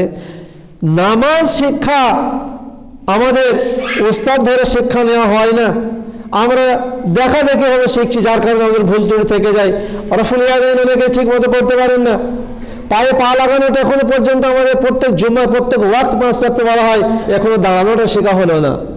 জুম্মার দিনে যে বসার আদব, সেই বাল্য অবস্থা থেকে বলতে বলতে আমরা সেই মৌলিক হয়ে থেকে বলছি, এ পর্যন্ত বসার আদবটা ঠিক হলো না। কেন? জ্ঞান অর্জন যদি করা হতো, আমরা প্রকৃতগতভাবে যদি বিশ্বনবী সাল্লাল্লাহু আলাইহি ওয়াসাল্লাম যেভাবে শিক্ষার কথা বলেছেন সেইভাবে যদি আমরা শিখতাম, তাহলে পারে এটা আমাদের অসুবিধা হতো না। ইমাম বুখারী রাহমাতুল্লাহ একটা বাবই বেঁধেছেন, আল ইলমু ক্বাবলা আল কওল আল আমাল। আপনি আমল করবেন বা কিছু বলবেন, তার আগে জানতে হবে। না জেনে বললে আপনার বলাতে ভুল হবে। আমি যদি না জেনে আপনাকে কোনো জিনিস সম্পর্কে বলি, আমি চাষ সম্পর্কে জানি না, আপনি যদি আমাকে জিজ্ঞেস করেন 1 বিঘা জমিতে কত সার দিতে হবে, আমি ভাববো 3 বস্তা দিলে পরে বেশি ফসল হয়তো ফলবে, দেখা যাবে আপনার ফসল কিছুই হবে না, নষ্ট হয়ে যাবে। আজকেই শুনছিলাম একজন মহিলা আমাকে বলছেন, ভাই আজকে নাকি যাদের আত্মীয় স্বজন মারা যায়, তারা থালা নিয়ে অপেক্ষা করে যে তাদের আত্মীয় স্বজন কোনো খাবার তৈরি করে পাঠাবে। আমি তখন বললাম, কিভাবে পাঠালে? বলছে হয়তো খাবার তৈরি করে গরিব ছেলেদের হাতে দিলাম, মানুষের হাতে দিলাম, তাহলে তাদের খাওয়া হবে। কি সুন্দর অশিলা খাবার পাঠানো। তো একদিন কেন, প্রতিদিন পাঠান, 12 মাস পাঠান। পাড়া যে সমস্ত গরিব আছে তাদের তো কমপক্ষে ভালো করে খাওয়া হবে। তা কথা হলো, আমাদের এগুলো লক্ষ্য রাখতে হবে, আকীদা ঠিক রাখতে হবে। আর আলেম এবং ওলামাদের ফজিলত সম্পর্কে অনেক হাদিস আপনি পাবেন।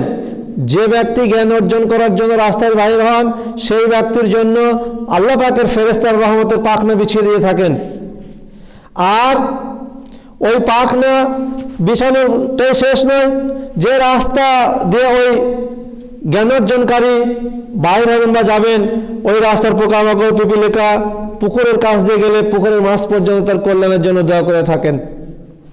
তাহলে বলুন, আজ আমরা যদি সেই আলেমের পিছনে লাগি, তাহলে কতটা খারাপ হবে? যাদের জন্য ফেরেশতারা পাখনা বিছিয়ে দিয়ে থাকেন, যে ফেরেশতারা যাদের জন্য কল্যাণের দোয়া করে থাকেন, পোকামাকড়েরা দোয়া করে থাকে, আর আমরা আশরাফুল মাখলুকাত হয়ে তাদের পিছনে লাগি, তাহলে কি হবে? বিশ্বনবী সাল্লাল্লাহু আলাইহি ওয়াসাল্লাম বলেন, খায়রুকুম মান তাআল্লামাল কোরআন ওয়া আল্লামাহ। যারা কোরআন শিক্ষা প্রদান করেন এবং যারা শিক্ষা গ্রহণ করে, তারাই হলো পৃথিবীর সবথেকে শ্রেষ্ঠ। তাহলে যাদেরকে আল্লাহর নবী সাল্লাল্লাহু আলাইহি ওয়াসাল্লাম শ্রেষ্ঠ বললেন, আপনি আর আমি কেমন করে খারাপ বলি? অবশ্যই আমাদের মধ্যে কিছু খারাপ আচরণ থাকতে পারে, তার জন্য আপনি কি খারাপ বলবেন? সেটা শুধরাতে বলেন অবশ্যই, তার জন্য কিন্তু আপনি খারাপ বলতে পারেন না। একজনকে নিয়ে গোটা পৃথিবীর ওলামাদেরকে নিয়ে আপনি বিচার করতে পারেন না। তো কথা হলো, ওমর বিন আব্দুল আজিজ আর একটা উক্তি বলেছেন, আপনি যদি আলেমের ছাত্র না হতে পারেন, আলেমদেরকে ভালোবাসুন। তারপরে বললেন, যদি আপনি ভালো না বাসতে পারেন, কমপক্ষে আলেমদের সঙ্গে হিংসা বিদ্বেষ রাখবেন না। আলেমদেরকে যদি ভালো না বাসতে পারেন, তাদের সঙ্গে কখনো আপনি মন্দ ব্যবহার করতে যাবেন না, এই কথা বললেন। আজ আমরা পদে পদে ভুল ধরার চেষ্টা করে আলেমদের এক শ্রেণীর মানুষ তো আমরা আসি, শুধু মৌলভী সাহেবের ভুল কখন করবে সেই অপেক্ষায় থাকি আমরা। আর সেই ভুলটা নিয়ে এসে আমরা চায়ের দোকানে গিয়ে বিভিন্ন জায়গায় গিয়ে হাইলাইট করার চেষ্টা করি, অমুক মৌলভী এই, তমুক মৌলভী না, এটা একদম ছাড়তে হবে। তাহলে আমরা বুঝতে পারলাম, শুনেন, আলেমদেরকে কেন ভালোবাসতে বললেন? এই জন্যই আপনি জ্ঞান অর্জন করছেন, সামান্য সেই আলেমকে ভালোবাসছেন, আর একটা করে মশলা জানছেন, আমল করছেন, আপনার কদরটা, আপনার সম্মানটা কেমন হবে? সোনার সঙ্গে এক ধরনের খাদ থাকে, হালকা তামা বা পিতল মেশানো থাকে। 1 ভরি সোনাতে আপনার 4 আনা কি যায়, যখন বিক্রি করবেন 4 আনা বাদ দিয়ে আপনার 12 আনার দাম দেবে। কেন জানেন? ওই সোনার মধ্যে কিছু খাদ মেশানো থাকে, ভেজাল মেশানো থাকে। কিন্তু যতদিন আপনি ব্যবহার করলেন, আপনার ওই সোনাটার মধ্যে যে খাদটা ছিল, সেটা কিন্তু সোনার দরে চলে গেছে। সোনার সম্মানে তার সম্মান ছিল। অনুরূপভাবে আপনি যদি আলেমকে ভালোবাসেন, আলেমদের যে মর্যাদা বা সম্মান, সেই সম্মানের সঙ্গে আল্লাহ তাবারক ওয়া তাআলা আপনার সম্মানকে জুড়ে দিতে পারেন, আপনার সম্মানকে বৃদ্ধি করবেন। তাই আমাদের লক্ষ্য রাখতে হবে যে আমাদের যারা নবজাতক বাচ্চারা আছে, তাদেরকে এই জ্ঞান অর্জন বা জ্ঞান শিক্ষা দিতে হবে। আজ মসজিদে আমরা দেখি যে 10 থেকে 15 বছরের ভেতরের বাচ্চারা মসজিদে আসে না। যাদের জ্ঞান অর্জন করার পূর্ণ বয়স, সেই বাচ্চাদেরকে আমাদের মসজিদে পাওয়া যায় না।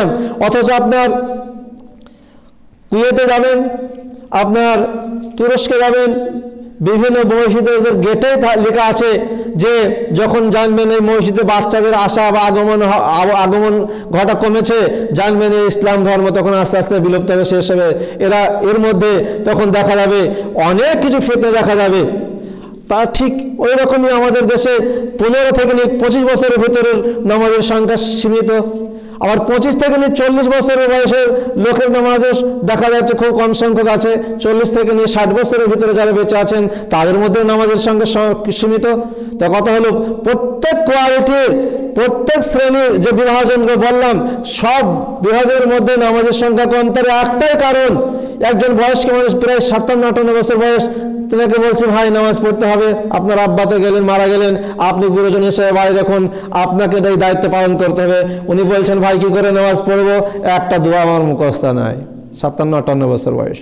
তাহলে বলুন এরকম ভাবে প্রত্যেকটা বাড়ির একই অবস্থা, যার কারণে বিশ্বনবী বললেন তোমাদের বাচ্চারা কথা বলতে শিখলে তাদেরকে সর্বপ্রথম কালেমার শিক্ষা দাও, লা ইলাহা ইল্লাল্লাহ, একত্ববাদের শিক্ষা তাদেরকে দাও, এক আল্লাহর শিক্ষা তাদেরকে দাও। এবার দিন সম্পর্কে আমাদের যদি যথাযথ জ্ঞান না থাকে, দিনের কোন আমলটা করলে পারে, সিনেমার সাদরুল বাবু একটু আগে তো আপনাকে বললেন যে দিনের যথাযথ সম্পর্কে না জানলে পারে কত রকম ভাবে আমরা ধর্ম থেকে বহিষ্কার হয়ে যাচ্ছি, মানে বাইরে হয়ে চলে যাচ্ছি, অথচ আমরা বুঝতে পারছি না। যা ইচ্ছা তাই আমরা করতে চাই। আজকে একজন বলছে আমার মা মারা গেছে, মায়ের জন্য আমার একটা বন্ধু রাকাত নামাজ পড়ে দিয়েছে। তাহলে বলুন তাহলে কি হবে?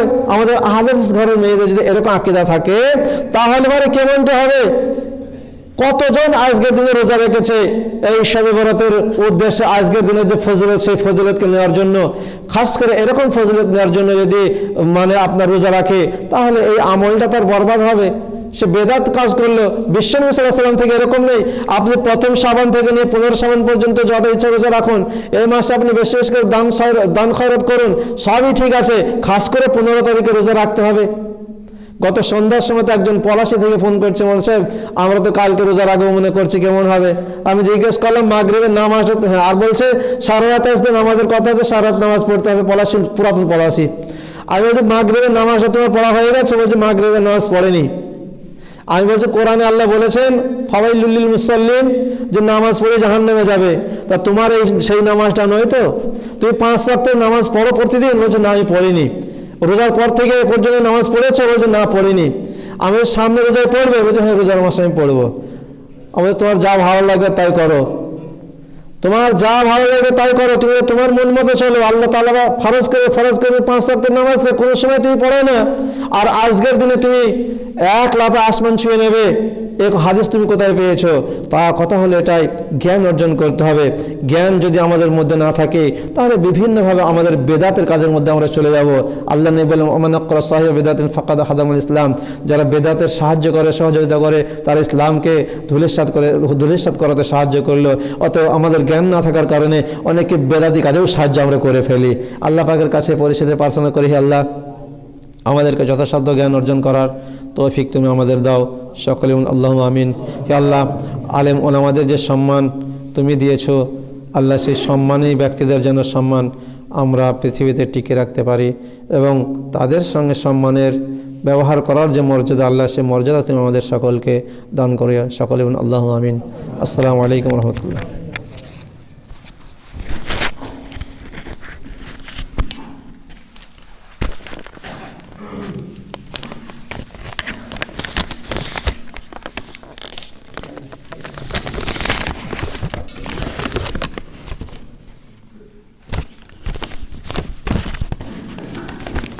আসসালামু আলাইকুম ওয়া রাহমাতুল্লাহি ওয়া বারাকাতুহু। এতক্ষণ ইলম ও আলেমের ফজিলত সম্পর্কে আমরা শুনছিলাম। এবার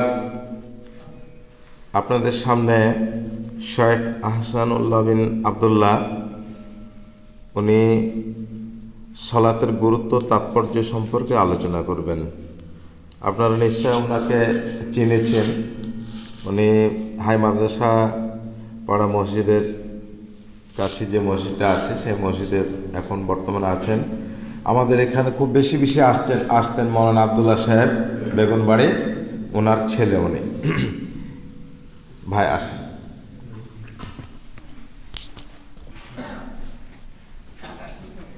আপনার সময় 8টাতে আজান হবে, 8টার সময়।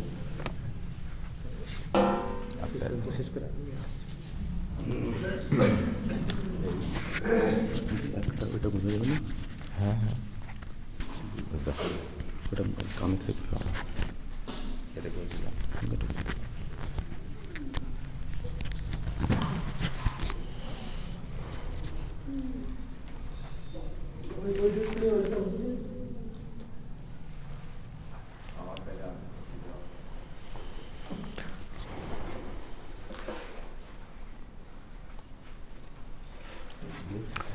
আসসালামু আলাইকুম রহমতুল্লাহ বরকাত।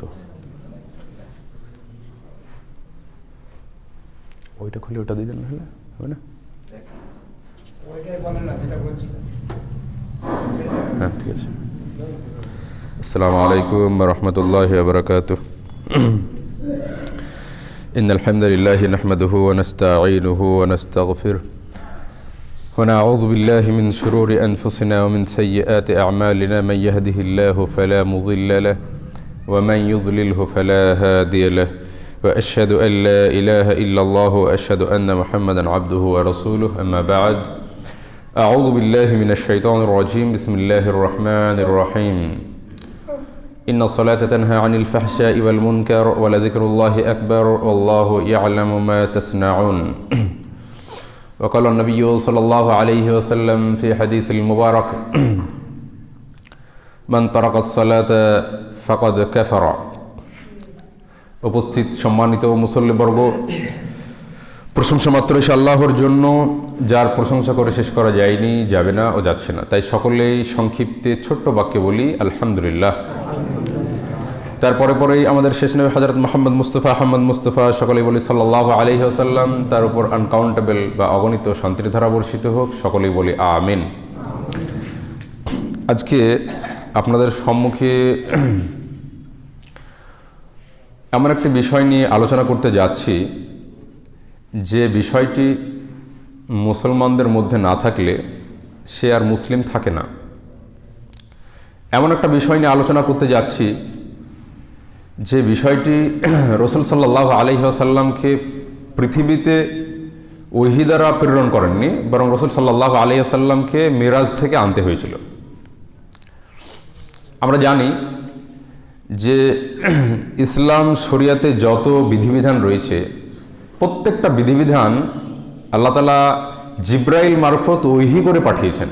শুধুমাত্র একটি অনলি ওয়ান ইবাদত, যেটা রাসূল সাল্লাল্লাহু আলাইহি ওয়াসাল্লামকে পৃথিবীতে পাঠাননি, বরং তিনাকে ঊর্ধ্বগমন করে সপ্তম আকাশ থেকে নিচে নিয়ে আসতে হয়েছিল। আমরা বুঝতে পারছি বিষয়টি কি, সেটা হচ্ছে সালাত। এই সালাতের গুরুত্ব অপরিসীম, এটা বলার অপেক্ষা রাখে না। আপনারা অনেকবার শুনেছেন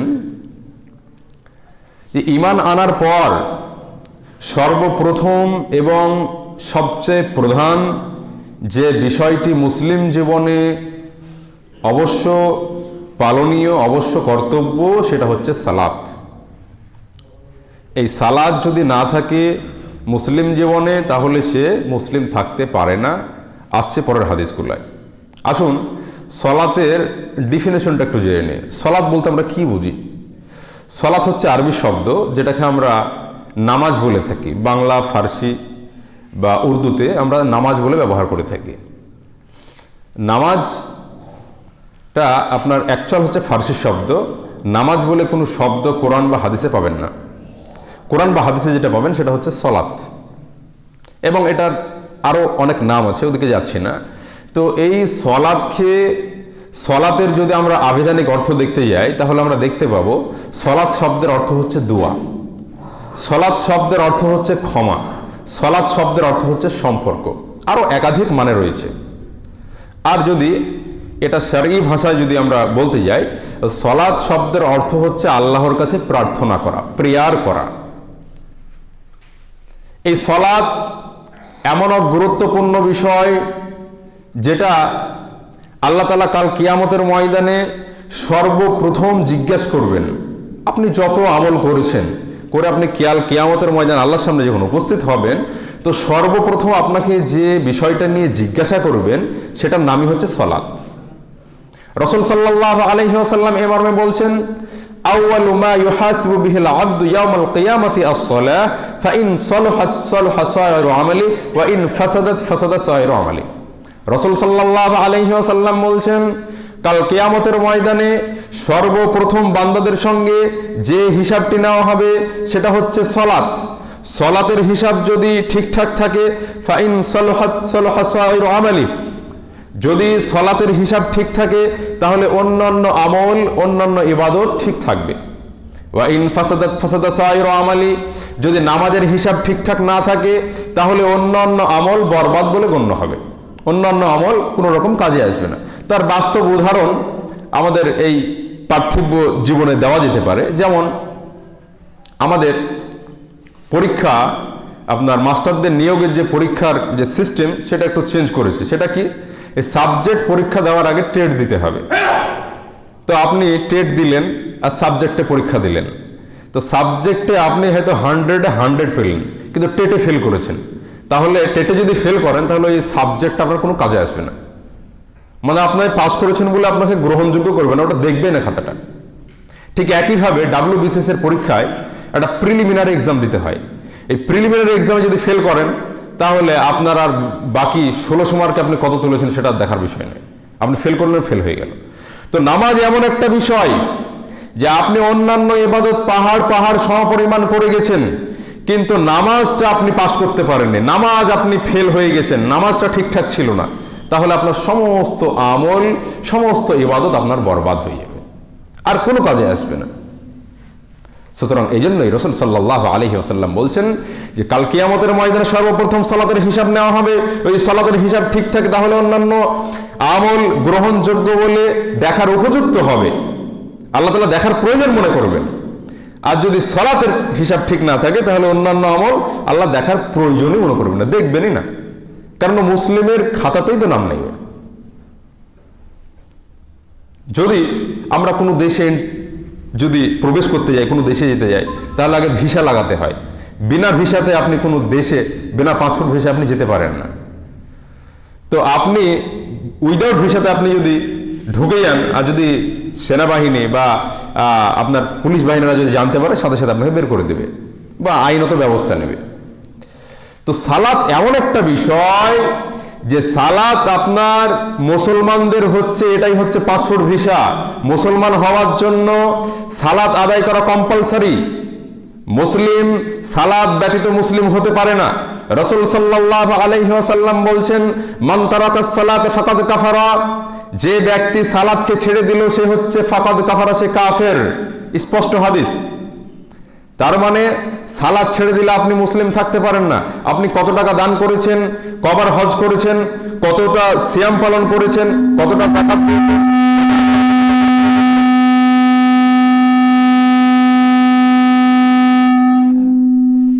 এটা আল্লাহ তাআলা দেখবেন না যে আপনি কতটা কি ইবাদত করেছেন। আপনার সালাত বাতিল, সমস্ত কিছু বাতিল। আচ্ছা, এটা বাদ দেন, তুমি একটা দিয়ে দেন, বাদ দেন এটা।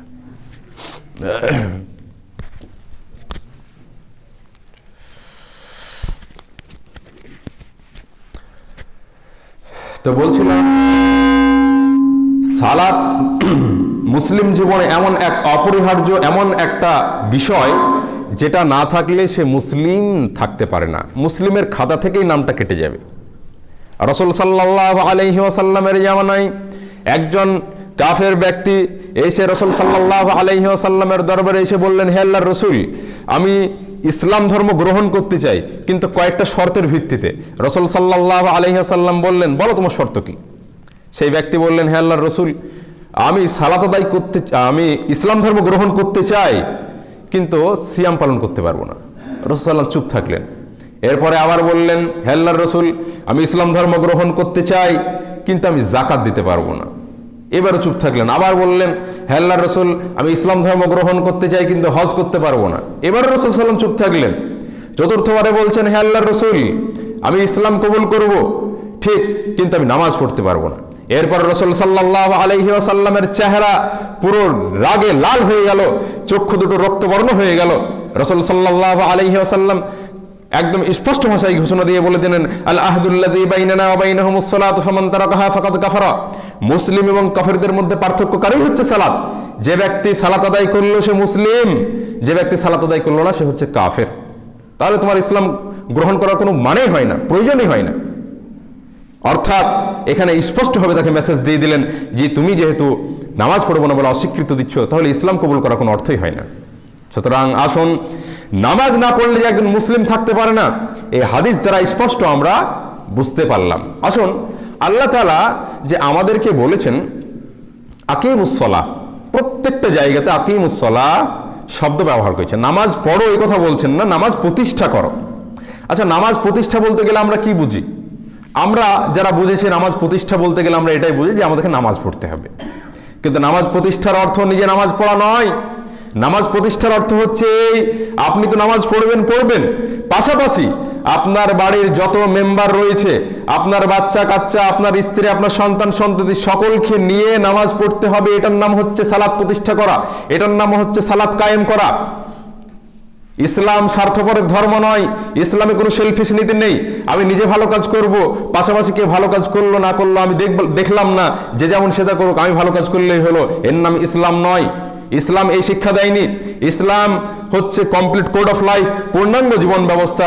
ইসলাম এমন একটা সিস্টেম করেছে যে আপনি তো ভালো থাকবেন, আপনার আহাল বর্গদেরকেও ভালো রাখতে হবে, আপনার পাড়া প্রতিবেশীকেও ভালো রাখতে হবে। আপনি নিজে নিজে ভালো কাজ করছেন, আপনি হজ করে এসেছেন, আপনি 5 ওয়াক্ত মুসল্লি, অথচ আপনার ছেলে সারাদিন ওই মোবাইলের বিভিন্ন সোশ্যাল মিডিয়ায় আর গেমে সময় নষ্ট করছে, আপনি তাই একবারও সালাতের জন্য বলছেন না, তাহলে আপনার সালাত কায়েম করা হলো না, আপনার সালাত প্রতিষ্ঠা করা হলো না। আপনার মেয়েকে পাঠিয়ে দিয়েছেন স্কুল কলেজে, আপনি যতই মাথা ঠুকেন না কেন, আপনি একবার আদেশ দিতে পারলেন না। একটা টিউশনি কামাই হলে আপনি বকাবকি করছেন, একবার একটা স্কুল কামাই হলে আপনি বকাবকি করছেন। কিন্তু নামাজ যে প্রতিদিন 5 ওয়াক্ত নামাজ সে কামাই করছে, 5 ওয়াক্ত নামাজ সে বাদ দিচ্ছে, তার জন্য কবার বকাবকি করেছেন, কবার বকাবকি করতে পেরেছেন? হযরত রাসূল সাল্লাল্লাহু আলাইহি ওয়াসাল্লাম স্পষ্ট ভাষায় বলছেন, মুরু আওলাদাকুম বিস-সালাতি ওয়া হুম আবনাউ 7 সিনিন ওয়াজরিবুহুম বি-10 সিনিন।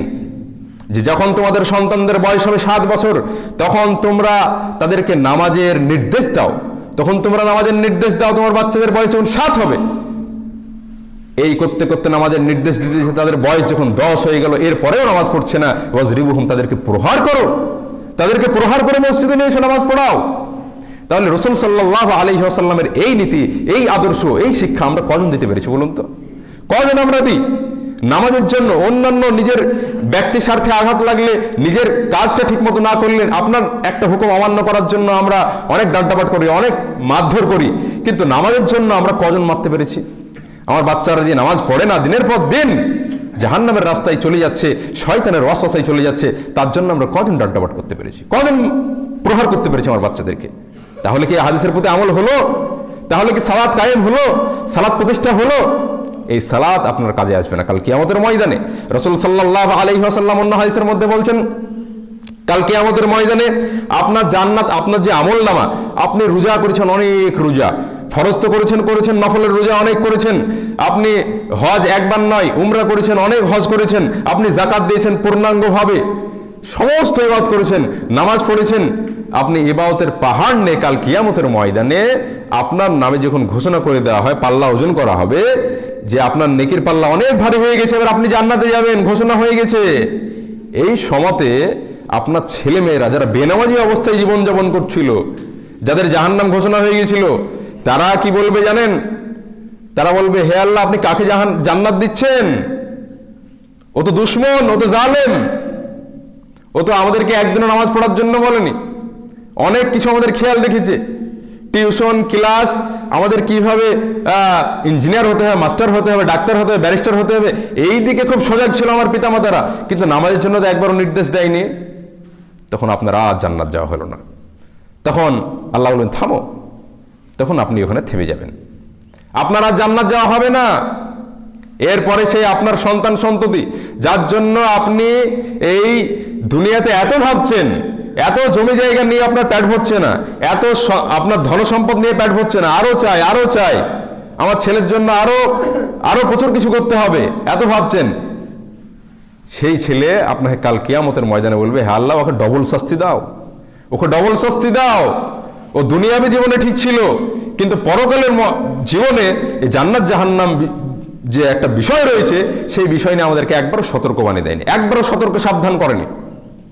আর আপনারা জান্নাত যাওয়া হবে না। আসুন, নামাজ এত একটা গুরুত্বপূর্ণ বিষয় যে নামাজ না পড়লে মুসলিম থাকতে পারে না। একাধিক হাদিস রয়েছে, বাইনার রজুলি ওয়া বাইনাল কুফরি তারকুস সালাহ, মানুষের মধ্যে কাফেরদের মধ্যে পার্থক্যকারী হচ্ছে সালাত। যে সালাত পড়ে সে মুসলিম, যে সালাত পড়ে না সে মুসলিম নয়। আর নামাজ কায়েম করার অর্থই হচ্ছে আপনাকে নামাজ পড়ার পাশাপাশি আপনার আহাল বর্গদেরকেও নামাজ পড়াতে হবে। এই কথাই রাসূল আল্লাহ তাআলা ঘোষণা দিচ্ছেন সূরা তাহরিমের আয়াত নম্বর 6 এর মধ্যে, ইয়া আইয়ুহাল্লাযীনা আমানু কু আনফুসাকুম ওয়া আহলিকুম নারা, হে ঈমানদারগণ, তুমি নিজে বাঁচো এবং তোমার আহাল বর্গদেরকে বাঁচাও। তো একবার আল্লাহ তাআলা বলছেন না যে তুমি নিজে বাঁচো, তাহলে নিজে বাঁচার পাশাপাশি আপনার আহাল বর্গ, আপনার পরিবার বর্গদেরকেও বাঁচানোর কথা আল্লাহ তাআলা বলেছেন এখানে। আপনি একটা কথা আপনাদেরকে বলি, বাড়িতে আগুন লেগে গেছে, রাত্রে ঘুমিয়ে আছেন আপনারা, হঠাৎ করে আপনি দেখলেন আগুন লেগে গেছে, আপনি কি বাড়ি থেকে একাই বেরিয়ে পালিয়ে আসবেন? না আপনি চেষ্টা করবেন যে আমার ছেলে মেয়ে যারা আছে তাদেরকে বার করে নিয়ে আসি, তারা তো আগুনে পড়ে যাবে। এই চেষ্টা থাকবে না? থাকবে না? প্রত্যেকের থাকবে যে আমার ছেলে মেয়েদেরকে বাঁচায়, আমার স্ত্রীকে বাঁচায়, বাড়িতে যারা আছে সবাইকে বাঁচিয়ে নিয়ে আসি। আচ্ছা বলুন তো, আপনার যে বাচ্চা, আপনার যে সন্তান সন্ততি বাড়িতে যে আরাম করে বিছানায় ঘুমাচ্ছে, আর আপনি ফজরের নামাজ পড়তে চলে আসছেন, একবারও ডাকছেন না। কাল কিয়ামতের ময়দানে তাকে যে এই দুনিয়ার যে আগুন, এই আগুনের থেকে 69 গুণ তেজ বেশি ওই আগুনে যে নিক্ষেপ করা হবে, এটা আপনি কিভাবে বরদাস্ত করবেন? সামান্য দুনিয়ার আগুন সহ্য করতে পারছেন না, কাল কিয়ামতের ময়দানে আপনার চোখের সামনে আপনার ছেলেকে জাহান্নামে নিক্ষেপ করা হবে, এটা কিভাবে বরদাস্ত করবেন? তাহলে আপনি যদি প্রকৃত আপনার ছেলে মেয়েদেরকে ভালোবাসা থাকে, প্রকৃত যদি আপনি ভালোবেসে থাকেন, তাহলে কোনোদিন বেনামাজি অবস্থায় আপনি ছাড়তে পারেন না আপনার ছেলে মেয়েদেরকে। এটা প্রকৃত ভালোবাসা নয়। যে দুনিয়ার জন্য ভালোবাসছেন, কাল কিয়ামতের ময়দানে জাহান্নামে চলে যাক, এটা প্রকৃত ভালোবাসা নয়।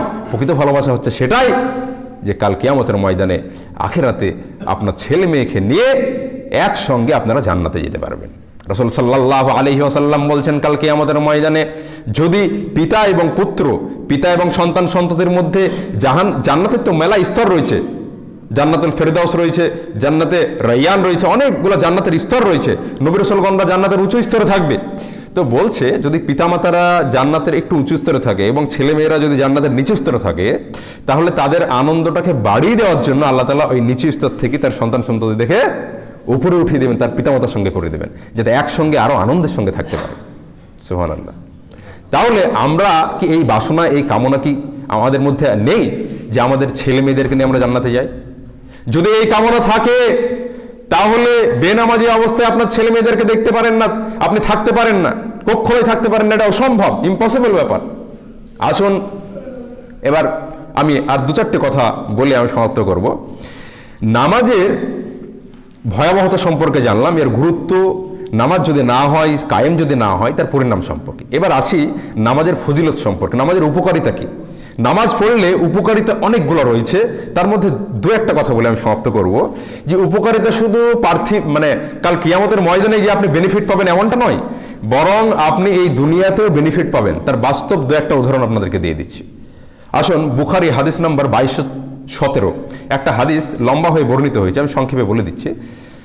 ইব্রাহিম আলাইহিস সালামের জামানায় তিনি একবার সফরে বের হয়েছিলেন। তো সেই সফরে বের হয়ে যেতে যেতে একটা দেশে যখন এন্ট্রি নিলেন, তখন বিনা আপনার পাসপোর্ট ভিসাতে যে কোনো জায়গায় যাওয়া যেত। তো সেই যে দেশে এন্ট্রি নিলেন, সেখানকার যে রাজা ছিল, অত্যাচারী শাসক, সে ছিল একদম খুব শয়তান প্রকৃতির, চরিত্রহীন একজন বাদশাহ ছিল।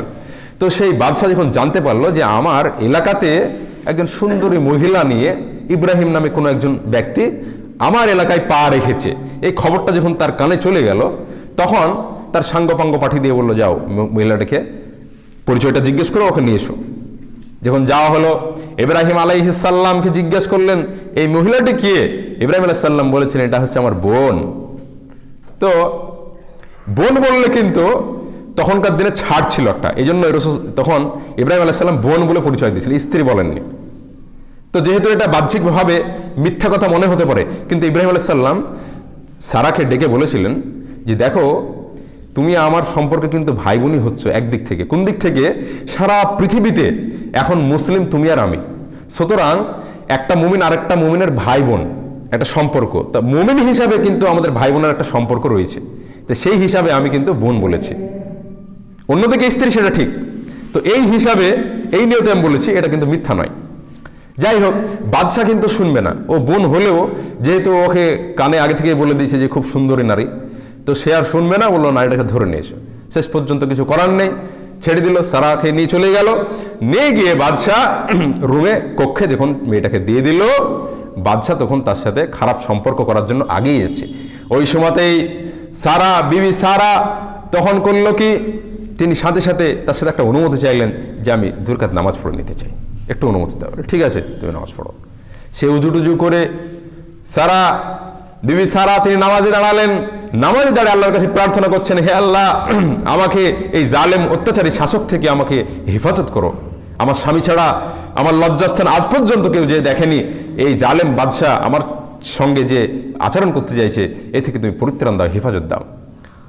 এই দোয়া করার সাথে সাথে সেই বাদশাহ বেহুশ হয়ে পড়ে গেলেন এবং পা দুটো আপনার আঘাত করতে লাগলেন মেঝেতে। সারা পাল্টা আল্লাহর কাছে দোয়া করলেন, হে আল্লাহ, তুমি একে, এই যে অবস্থা, এ তো মারা যেতে পারে। যদি মারা যায় তাহলে লোকেরা ভাববে এই মেয়ে হত্যা করেছে, তাহলে তো আমি আরো বিপদে পড়ে যাবো। হে আল্লাহ, একে বাঁচিয়ে দাও, এই যেন মরে না যায়। আল্লাহ তাআলা তৎক্ষণাৎ তাকে ঠিক করে দিলেন। কিন্তু তার ক্যারেক্টার আসলেই খারাপ ছিল। সে দ্বিতীয়বার আবার সেই খারাপ সম্পর্ক করার জন্য আবার কাজে যাচ্ছেন। আবার আল্লাহ তাআলার কাছে দোয়া করলেন, আবার সে মেঝেতে পড়িয়ে গেল। এইভাবে 3-3 বার সেই বাদশা চেষ্টা করার পর সে আর পারলেন না, সে আর পারল না। তখন সেই বাদশাহ তার সিপাহীদেরকে ডেকে বললে, কোন শয়তানকে নিয়ে এসছিস রে তুই? কোন শয়তানকে নিয়ে এসছিস? একে যা দেয়, যার কাছে নিয়ে এসছিলি। তারপর তাকে তো দিলই। সঙ্গে সঙ্গে তিনি বুঝতে পেরেছিলেন যে কোনো স্বাভাবিক কোনো নারী নয়, এ একজন বড় একটা সম্ভ্রান্ত, একটা অলৌকিক একটা মেয়ে। সুতরাং একে গিফট স্বরূপ তাকে একটা নারী দাসী হিসাবে গিফট করেছিল ইব্রাহিম আলাইহিস সালামকে। তার নাম ছিল হাজেরা। আমরা হাজেরার ঘটনা জানি যে ইসমাইল আলাইহিস সালাম হাজেরা পেটে হয়েছিল, আর সারা পেটে ইসহাক আলাইহিস সালাম হয়েছিল।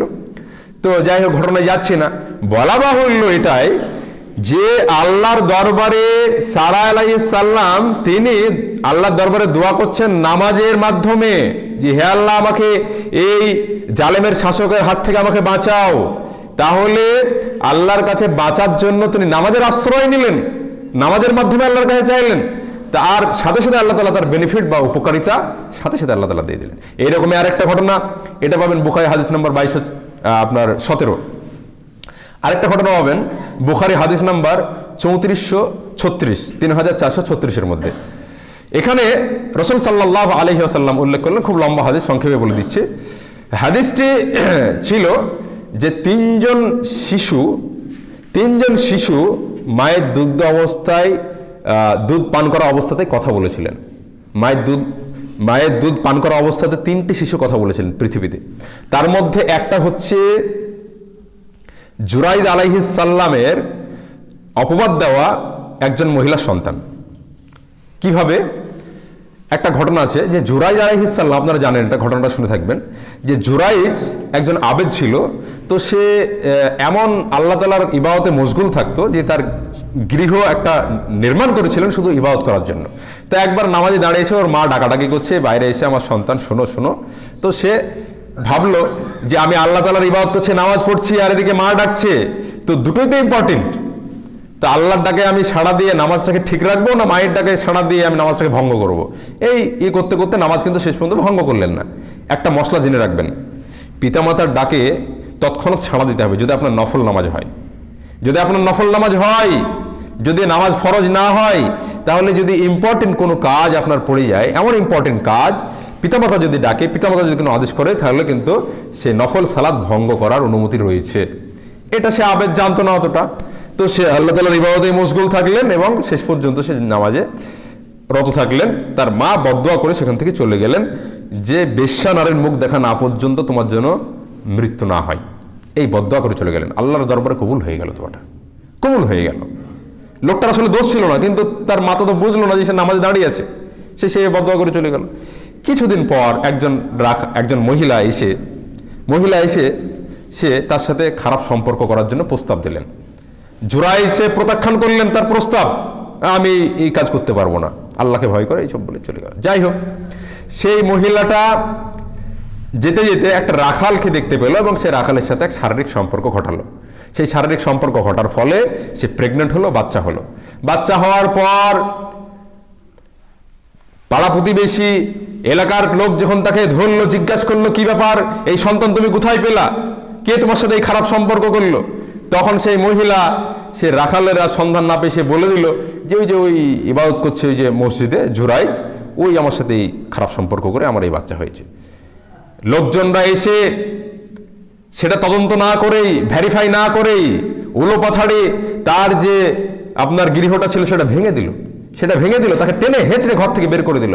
বললো তুমি ইবাদত করো তলে তলে এই নোংরামি, এই বলে জনগণ খেপে গিয়ে তাকে মারতে মারতে সেই ইবাদত গা থেকে বের করে নিয়ে চলে এলো, তার গৃহ ভেঙে একদম তছনছ করে দিল। এরপর তাকে বিভিন্ন ভাবে যখন তাকে লাঞ্ছনার শিকার হতে হচ্ছিল, সেই টাইমে জুরাইজ কি করলেন, উজু করে নামাজ পড়লেন। নামাজ টামাজ পড়ে তারপর আল্লাহর কাছে দোয়া করে সেই মহিলার কাছে গেলেন যার কোলে বাচ্চা ছিল। সেই বাচ্চার পেটে একটা আঙুল রেখে বললেন, এই বাচ্চা তুমি বলে দাও তোমার পিতার নাম কি, তোমার পিতাকে তুমি বলো। তখন সেই সন্তান, সেই ছোট্ট কোলের সন্তান তখন জবাব দিয়েছিল যে আমার পিতা হচ্ছে অমুক রাখাল। এই কথা যখন বলে দিল, সাথে সাথে লোকগুলো অবাক হয়ে গেল। তখন সেই লোকগুলো অঙ্গীকার করলো, হে জুরাইজ, আমরা তোমার আমাদের ভুল বুঝতে পারছি, আমরা তোমাদের ইবাদতগাহটা সোনায় মুড়িয়ে দেবো। তখন জুরাইজ বলেছিল সোনায় মোড়ানোর দরকার নাই, যেভাবে ছিল মাটি দিয়ে সেইভাবেই তৈরি করে দাও। তো দেখুন, বলার উদ্দেশ্য হচ্ছে এটাই যে কোনো বিপদে পড়লে নামাজের মাধ্যমে যদি আল্লাহর কাছে চাওয়া যায়, তা তার যে বেনিফিট, তার যে উপকার, তার যে লাভ আল্লাহ তাআলা যে পৃথিবীতেই দিয়ে দেন, তার জলজীবন্ত দুটো উদাহরণ আমি হাদিসের মাধ্যম দিয়ে দিলাম। এটা কোনো ক্যাসা কাহিনী বলছি না, বুখারীর হাদিস বলছি। কোরআনের পর সবচেয়ে অথেন্টিক কিতাব হচ্ছে বুখারীর হাদিস। এরকম আরো একাধিক উদাহরণ রয়েছে নামাজ পড়ার উপকারিতা সম্পর্কে। যাই হোক, আমি আর বক্তব্য আগাচ্ছি না, 8টা হয়ে গেছে, এবার আজান নামাজ হয়ে হবে। তো যাই হোক, আমি যেটা বলতে যাচ্ছি, সলাত যে কত ইম্পর্টেন্ট গুরুত্বপূর্ণ বিষয়, এই সলাত কাল কিয়ামতের ময়দানে তো আপনার ঢাল হিসাবে দাঁড়াবে। এই ইহজগতেও, এই পৃথিবীর বুকেও আপনার সালাত যে কত ইম্পর্টেন্ট